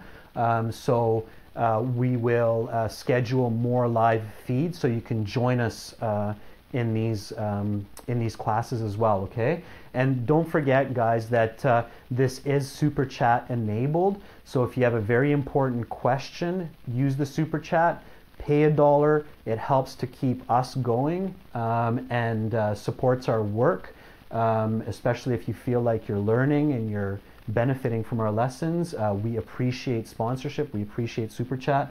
So do use that. I'm happy to answer all your questions as much as I can, but you know, it's nice to see some benefit as well from our end.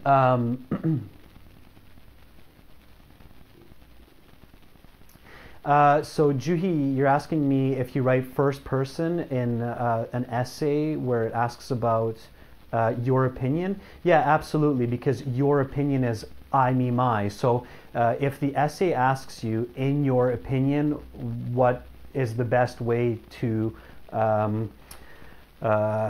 go shopping, then you have to say, in my opinion, because it's your opinion, so it's first person.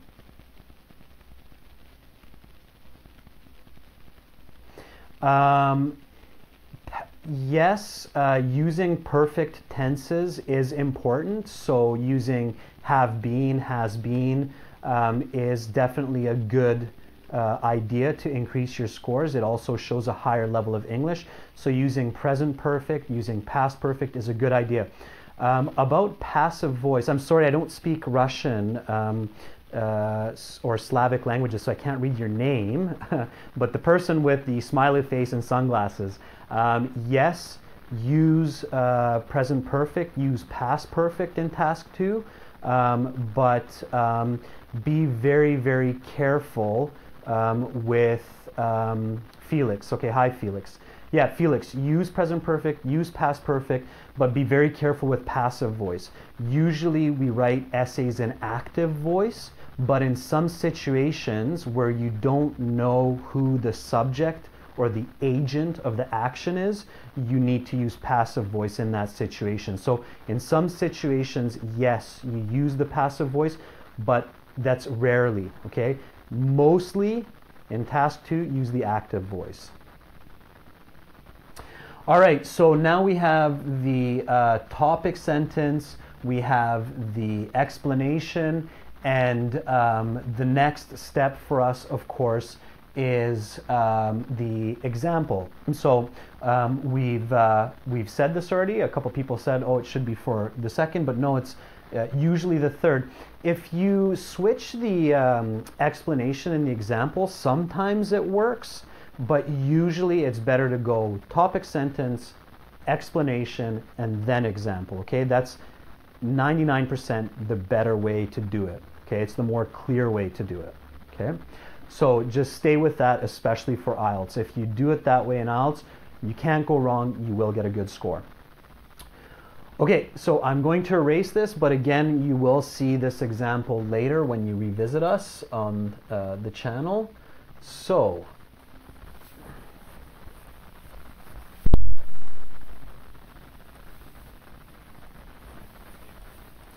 let's talk about the example.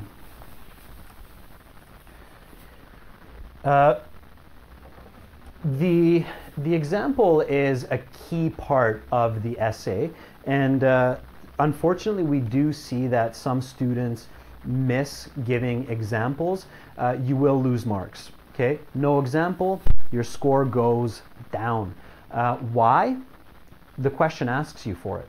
So when you look at the IELTS Task 2 question, it says give explanations and examples for your opinion or for your reasons, okay? So you have to give an example. It's not optional. You can't miss the example. You should have at least one example for each body paragraph, okay? So now we go to point number 3, which is the example. Okay, so what is the example? Does anybody know what the example should be for the body paragraph in task 2? What is the example? What do you need there?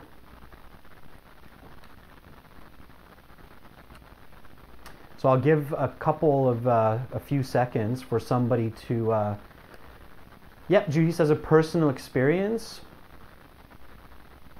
Personal examples. Yep. Okay, a lot of people giving the same answer, and you're all correct. That's what the question asks you. It says, from your knowledge or your experience. There's a few different ways that Task 2 can ask you this, but basically all of the Task 2 questions ask you the same idea. They ask you to give an example from your experience. Does it have to be true? So does your example have to be a true event or situation that happened in the real world?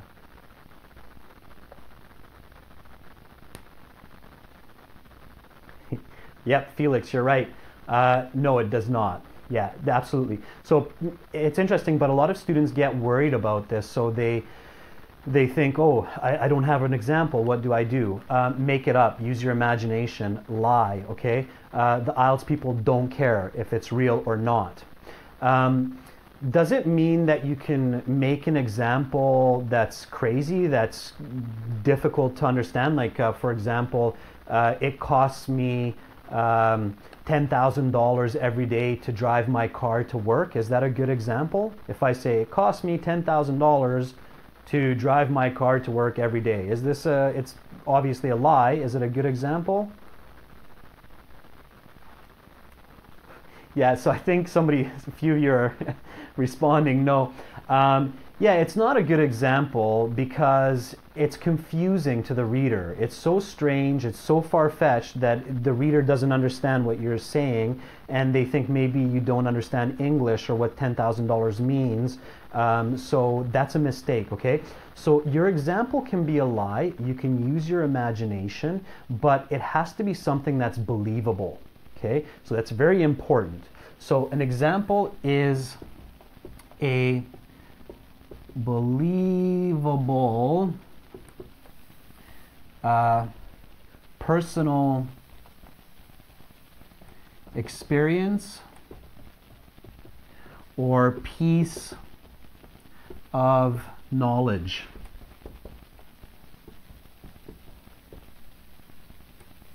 Okay. It can be true or imagination. Okay, so your example can be true or it can be imaginative. It doesn't have to be something that really happened or that you really know. If the question is something that you don't have too much experience with, so you don't go to work or you don't go to school, you don't have a lot of experience with it, then what can you do to think about an example? So what is something that you can do to think of an example if you're not familiar with that topic? I know a lot of students, for example, worry about topics like art or paintings because they're not familiar. So what can you do in this situation? Yes, Sundash, one example, as long as it's a clear, complete example, is enough. Okay, one example in one body paragraph is enough, but each body paragraph needs to have one example.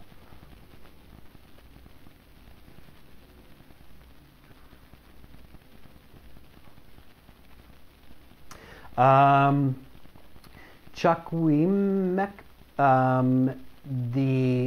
no, don't use the dollar sign. It's better to write the word dollar in task 2 in writing. Okay, so don't use symbols in writing. In writing, use the words, and it's important that you learn the correct spelling for words like dollar, percentage, proportion, and so on. Okay, write the words in the writing section. But, okay, big but, in listening and reading, use the symbol. Okay, in listening and reading in the answer sheet, use the symbol. Don't write the word. In task 2, write the word. Task 1, you can use the symbol and the word if you're using in the academic especially. So,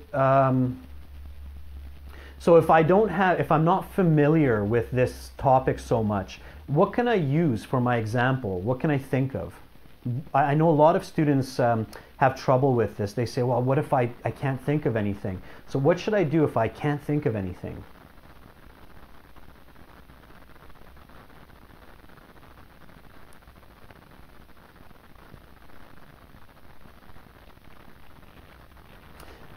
Alia, we will talk about task 1 in a different lesson because we're focusing on task 2, but we will talk about that question in a different lesson.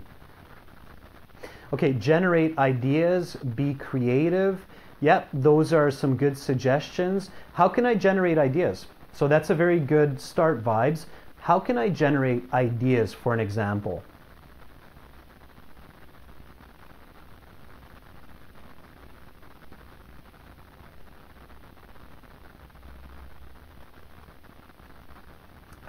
Do more reading. Yeah, sure, but you can't.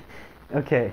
If you can't use real life experiences. Yeah, real life experiences, you're right, Vibes. You're kind of close. Think about movies. Think about music. Think about books that you've read, okay? So if you can't think of an example, don't panic, okay? First thing is, don't panic. Don't blank out, okay? So don't let your mind go blank.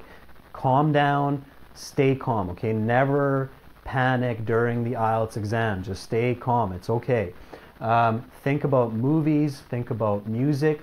Close your eyes. Start using your imagination. Visualize, okay? Try to see pictures in your head, okay? That's a good way to come up with some examples. It's important that you practice this at home.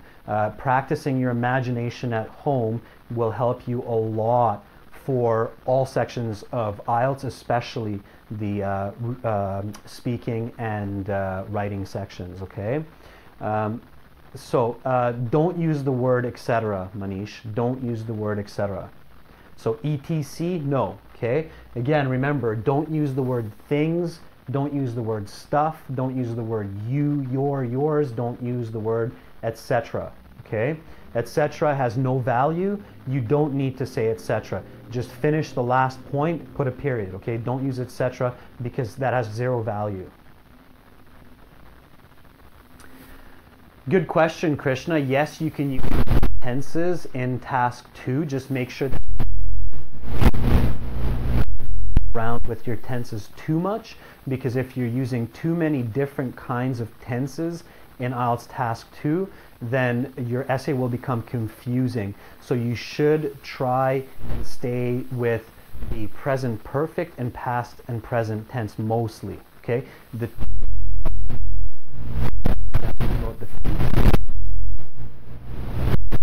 future participle, but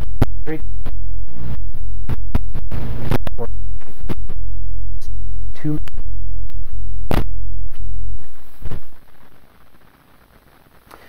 No, Sonu, don't use so on. Okay, don't use etc. Don't use so on.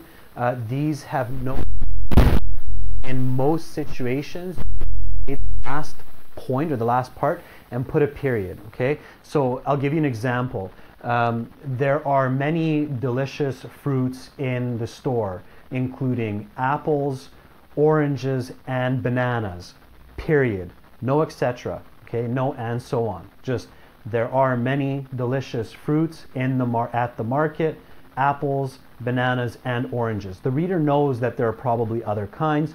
Don't write etc. Don't use and so on. And many others is the same thing. Don't use that, okay? All right, so an example. The example has to be personal, so you need to use I. It also reflects that you understand that task 2 is a first-person essay because it's asking for your opinion, for your examples, okay? Not the world's examples. So let's do an example for the example.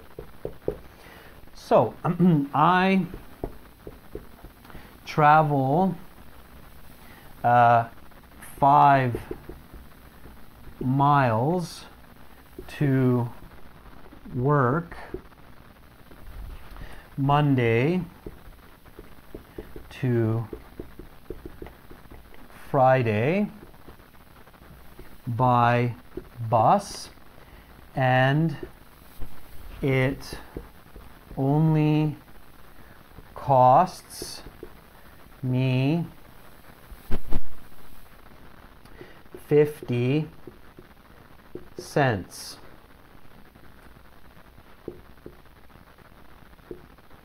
However, the same trip by car would cost $5.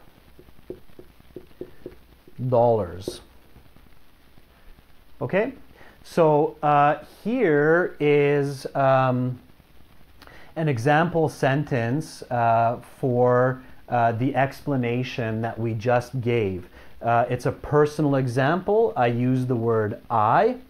I'm using quantitative language continuously so that it's clear for my reader. Okay, so again, make sure to practice quantitative language.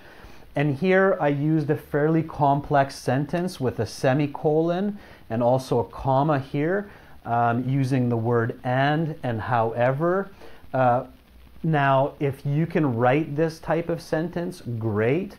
If you cannot write this type of sentence, no problem. Don't stress.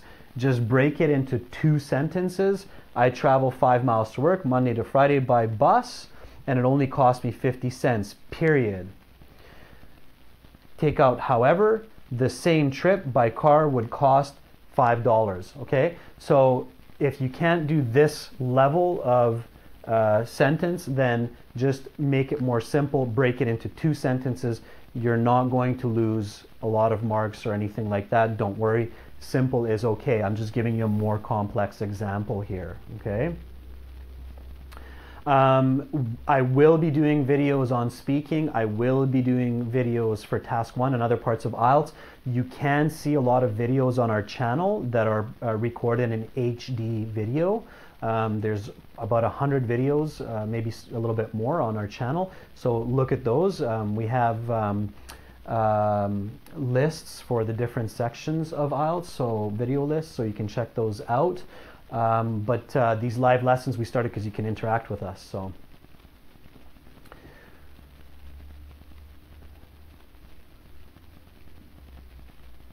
Okay, Chuk Winmik, that's a good sentence, but not for this paragraph, okay? Your example is for a different paragraph. that would be good for the second body paragraph, which the topic is effective. This body paragraph is about cheaper, so the explanation and the example must be about cheaper. Okay, it's a good point here. You need to be very careful not to change the idea of the example from that of the explanation or of the topic sentence. Okay, make sure that the idea is the same in the whole body paragraph. Okay, all right. Any more questions about the explanation?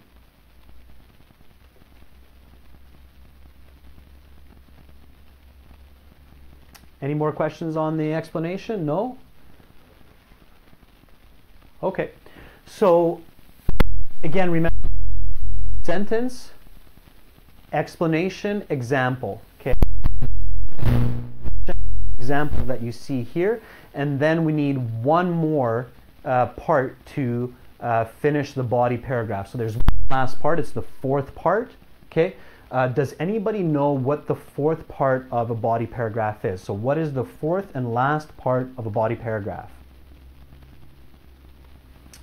No, Juhi. The reason and the example, sorry, I said example here, but I mean explanation.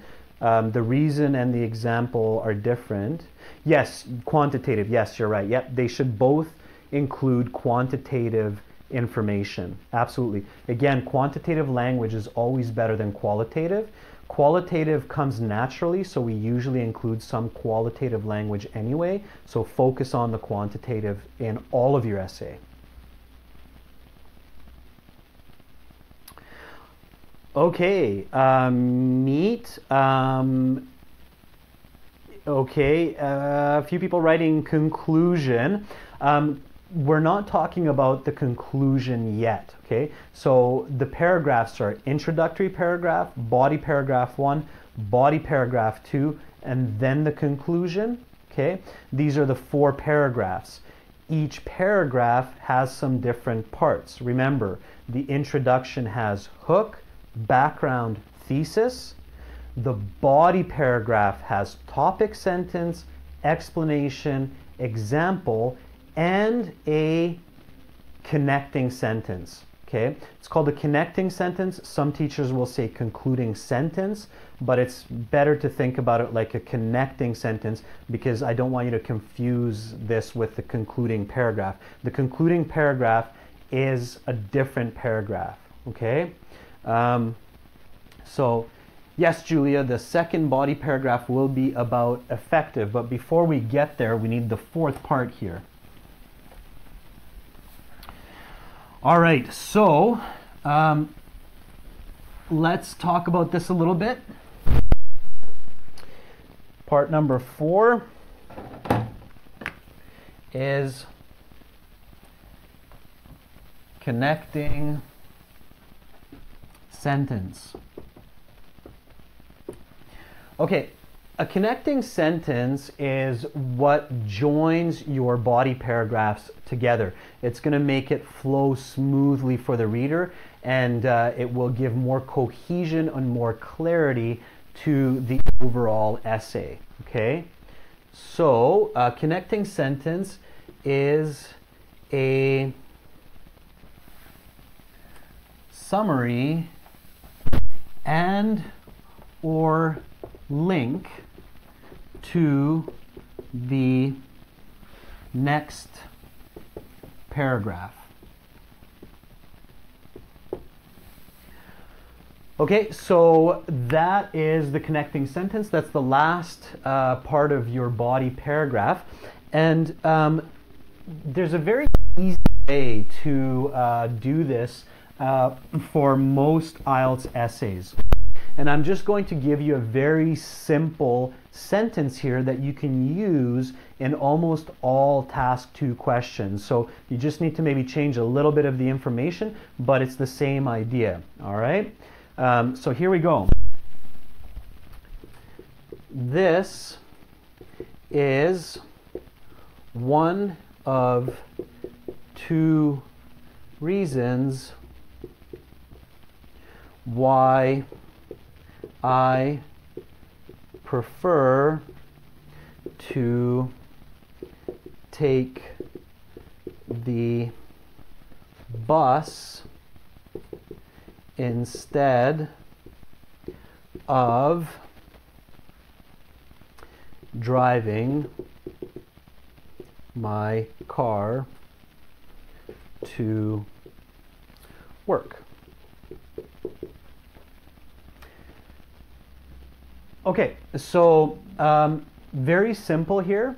This sentence transitions, it makes my essay flow, and it's a very simple way to lead into my second body paragraph, which will talk about public transport is more effective than using my own car. So here, the key phrase is, this is one of two reasons, okay?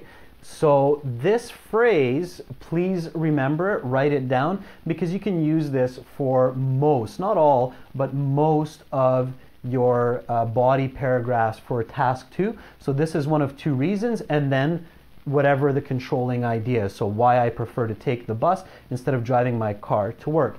And then of course now, when we go for body paragraph 2, we can begin with the second reason I like to take the bus is because it is more effective.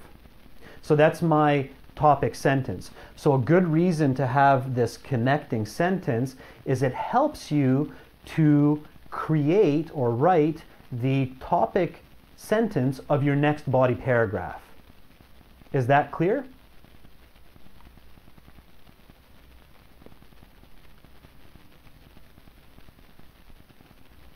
Okay, so it makes your writing easier. It also makes it more clear and more cohesive. Okay, so do make sure to write a connecting sentence. Just like the hook, some teachers say, oh, you don't need a connecting sentence in IELTS. Not true, okay? It's not an absolute must, but it's easy, it's quick, and it makes for good writing, okay? So the hook and the connecting sentence are really, really good to include. They should not be difficult. They increase your word count, and they make your essay better, and they make your essay easier to write for you, okay? So make sure to have the connecting sentence, make sure to have the hook.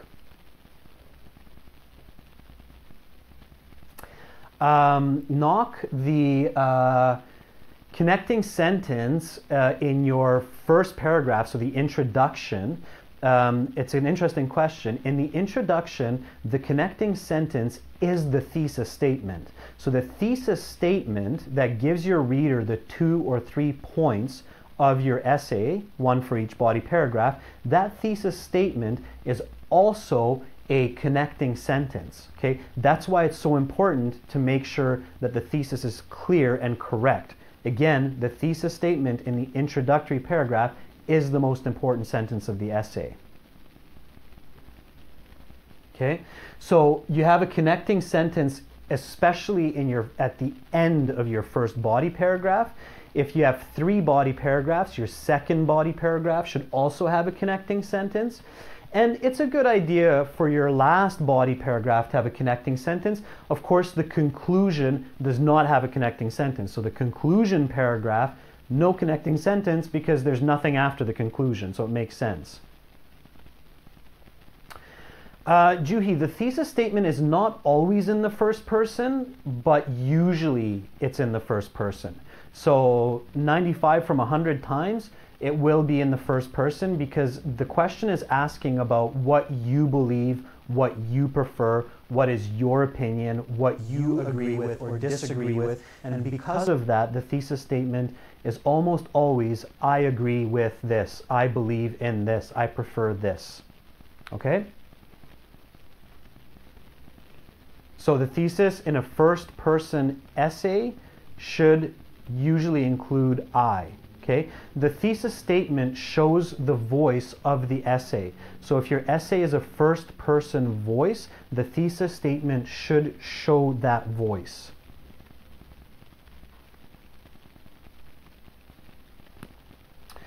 All right, so this is the connecting sentence. This is the end of body paragraph 1. What I'm going to do is I'm going to write the complete body paragraph 1 for you now with the topic, explanation, example, and this connecting sentence. And then we will finish up the lesson for today. So if you have questions, now is a good time to write them down while I'm putting the body paragraph up here. If you want your question to stay on my screen, you do need to use the super chat. And also, again, remember to visit us on our website for lots more help. Just give me a moment while I write this up. So. Now, I don't remember exactly what I wrote for the previous 3 parts, but I will try to do the best that I can. You might get a little bit of a different, but it's going to be the same idea. So, topic sentence. Okay. So,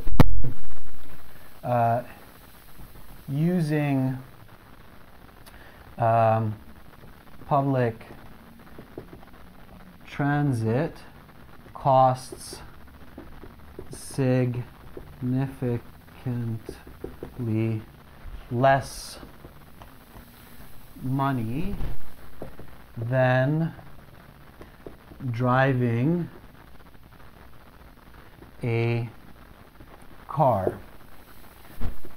Personal vehicles are expensive because of gas and parking costs. However,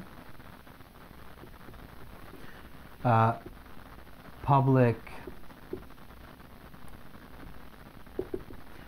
transit is cheaper since these expenses are shared by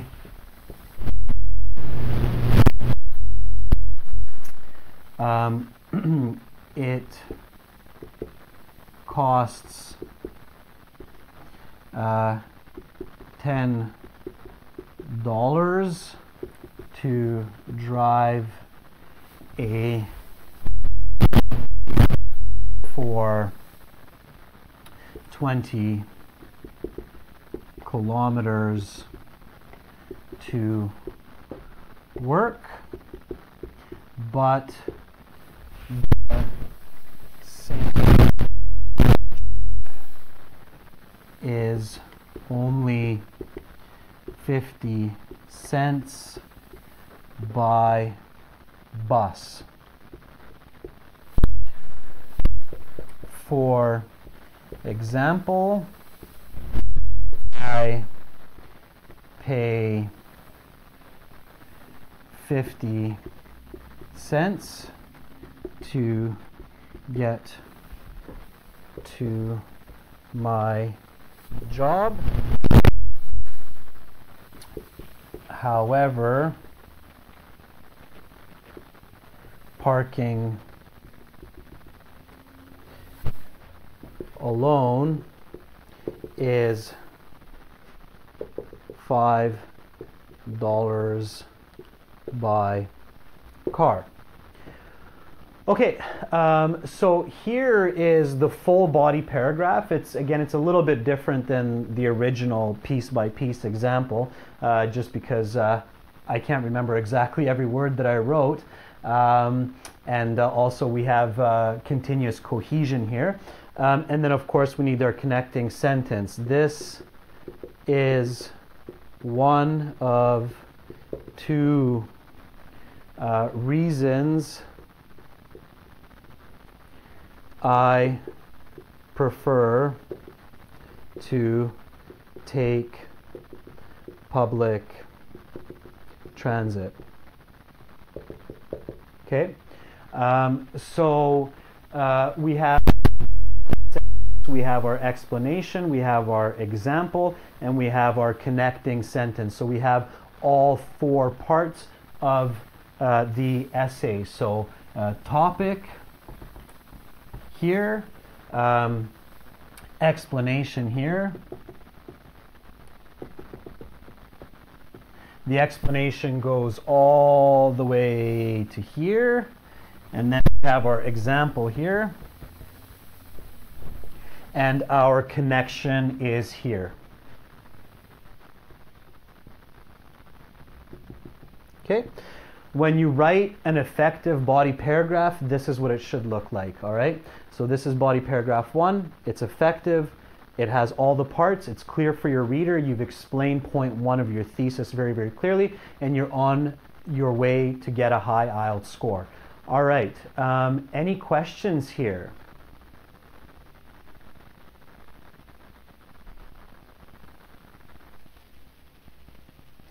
Yes, there's a question if this falls under the advantage, disadvantage. Absolutely, Chukwaimiki. This is the same structure for advantage and disadvantage. If you need to talk about the advantages and disadvantages of an essay, then you follow the same structure, and you can write about the advantages in one paragraph. It's your point 1, and the disadvantages in another paragraph. It's usually better to write about disadvantages first body paragraph, and advantages second body paragraph. So finish on the positive, okay, on the advantages. But the structure stays the same. It's going to be a little bit different information, but the same structure. In a future lesson, I will give you an example of advantages, disadvantages essay. Yes, Manish, absolutely. You usually need to give a personal example because the question usually asks you for a personal example. When you're joining two ideas, Stephen, that are closely related, that's when you can use the semicolon with the comma. So this is a more advanced type of writing where you have two closely related ideas that you want to be fluid, and then you can use a semicolon after the first idea, however, a comma, and then the close or relevant second idea after. You are most welcome, Juhi. I hope that you enjoyed this. Again, for all of you who are liking this style of teaching and you're looking for some high quality videos, practice exams, do join us on our website. Join our full course. Pay a little bit of money. You get a lot for it. We give a very good deal on everything compared to our competition.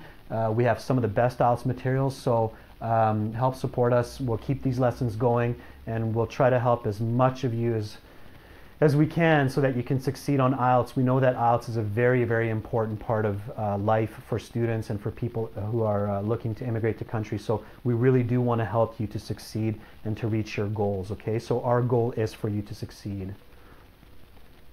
You're very welcome, Pavan. Thank you for joining the full lesson. Mohammed is asking about spelling mistakes. Spelling mistakes do decrease your score. If you make a lot of spelling mistakes, your score will go down. If you just have a couple of spelling mistakes, like 2, 3 in a body paragraph, it's not the end of the world. Again, different kinds of spelling mistakes have a different effect. So if your spelling mistakes make the sentence confusing and I don't know what you're trying to say, your marks go down a lot.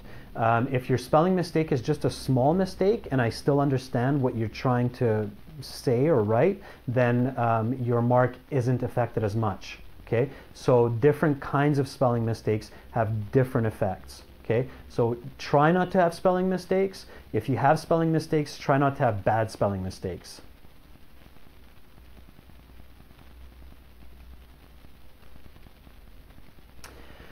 Manish, what are the most common mistakes that should be avoided? The one that I repeated a few times in this lesson is make sure you write about the correct topic and controlling idea for the question, okay? So make sure you don't go off topic. The most common and the worst kind of mistake that we see in writing and in speaking is students writing and talking about an idea or a topic that's not actually the question. That's the worst mistake. The second mistake that students make is using a lot of different kinds of tenses that makes their essay confusing and not giving clear explanations and examples. Funny is asking, how much does it cost for the course?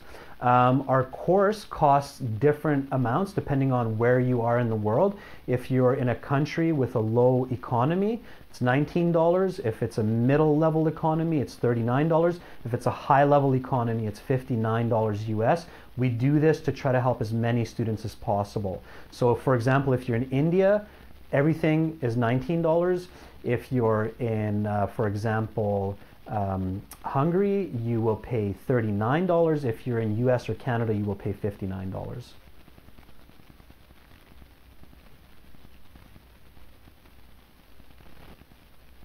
So Ashish, if the question asks you about advantages and disadvantages, you should talk about both if it's asking you to talk about both.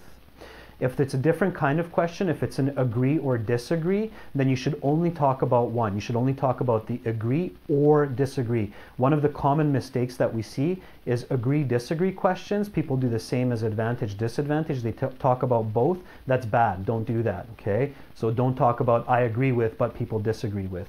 If you agree with it, just talk about agree with it and 2 points why you agree with it, okay? Advantage, disadvantage, talk about both. Talk about advantage and disadvantage.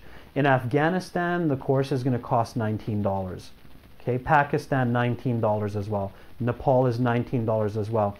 China is a very different market. We have a very different situation there because China, we have a completely different website because of the big firewall of China.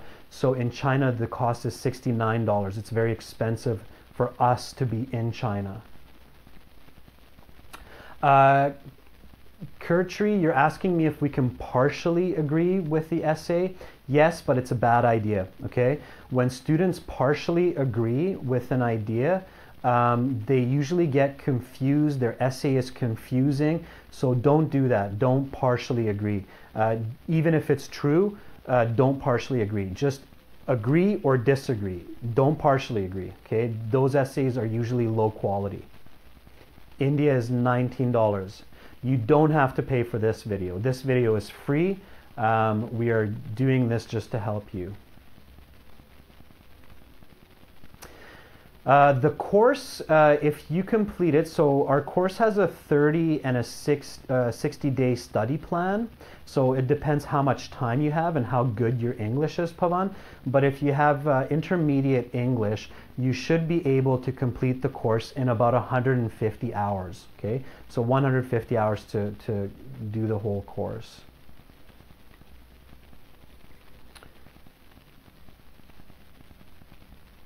Lopi, these live lessons are discussion style. So clearly, as you can see, people are asking questions, I'm answering them, we're interacting.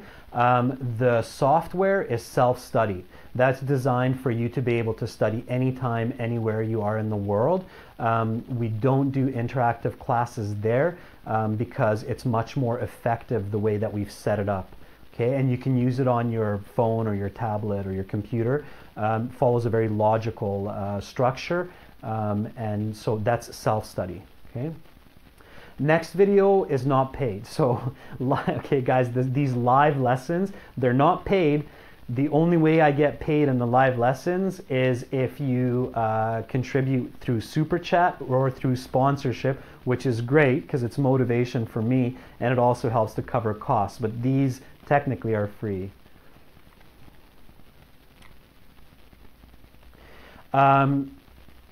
Kurti, you're asking me if examples should be factually correct figures. Yes, we talked about this a little earlier. They don't have to be true, but they should be believable. So you shouldn't write something that's completely crazy, like it cost me $10,000 to go to work by car. Okay, so it has to be believable. It doesn't have to be a true statistic or figure, because you don't have any resources when you're writing for IELTS. So you can make up a statistic or you can make up a survey. Just make sure it's believable. I will do lessons on speaking as well. Obviously, there's no audio for you. You can only write text.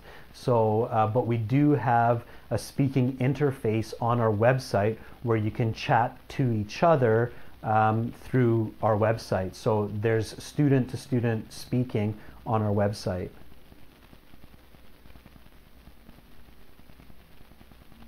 Stephen's asking about parallel structure for the thesis statement.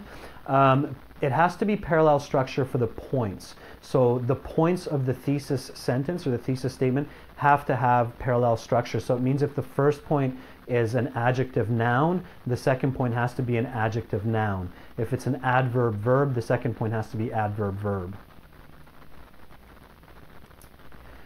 Hi Sonu, we will start the lesson tomorrow the same time. So that will be London time 2:30, India time 8 o'clock, and in China, Beijing time will be 10:30 at night. The course, Julia, that we have at aehelp.com is online. That's for academic IELTS. If you want to see our general IELTS course, then go to GIELTS.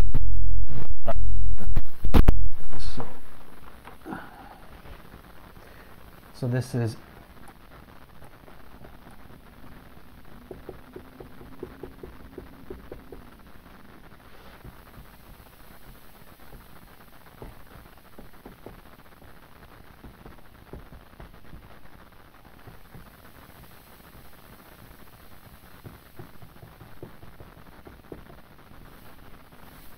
okay, so we have two websites. We have one that's specifically for general IELTS, and we have one that's specifically for academic IELTS.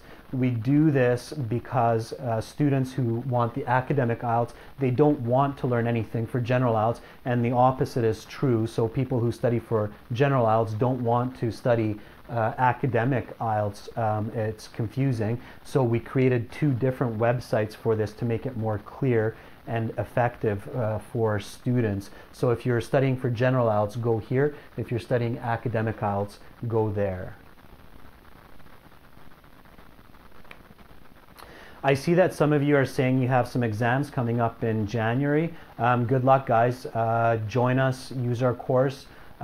Make sure to study lots. The more you know, the more confident you are, the better your score is going to be. So make sure to practice as much as possible every day, and we wish you luck. I really hope that you get the scores that you need on your exams in December and January. So we're cheering for you. Sandesh, we will be doing another lesson tomorrow, and we will be scheduling these live lessons on our this YouTube channel. So you will see the schedule. So if you come to our channel and you click on our live streams, you'll see when the next live stream is. Okay.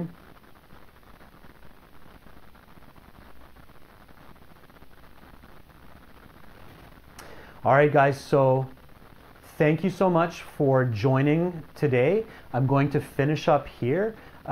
This video is going to be on the channel, so it's saved to the channel. You can come back and review it, and you can also check out a lot of our other videos as well. Thank you so much for joining me. This was a great first experience for me to do a live lesson with all of you. Come back tomorrow, the day after, next week. Look at the schedule, join these classes. We will be doing more of them. Again, make sure to visit our websites, get lots of help there. There's 6 practice exams on each website, lots of strategies, tips. These aren't crazy tricks. These are the real strategies to succeed on IELTS. So focus on those. And again, I wish all of you a lot of luck for your next exams. Thank you so much for joining me. We will do task 1. I see people asking. We will do speaking. We will do reading. We have great examples for that in audio and material. So come back, join us. I look forward to teaching you more and more in the coming days and weeks. So have a great day, good studies, and I'll see you soon. Bye-bye.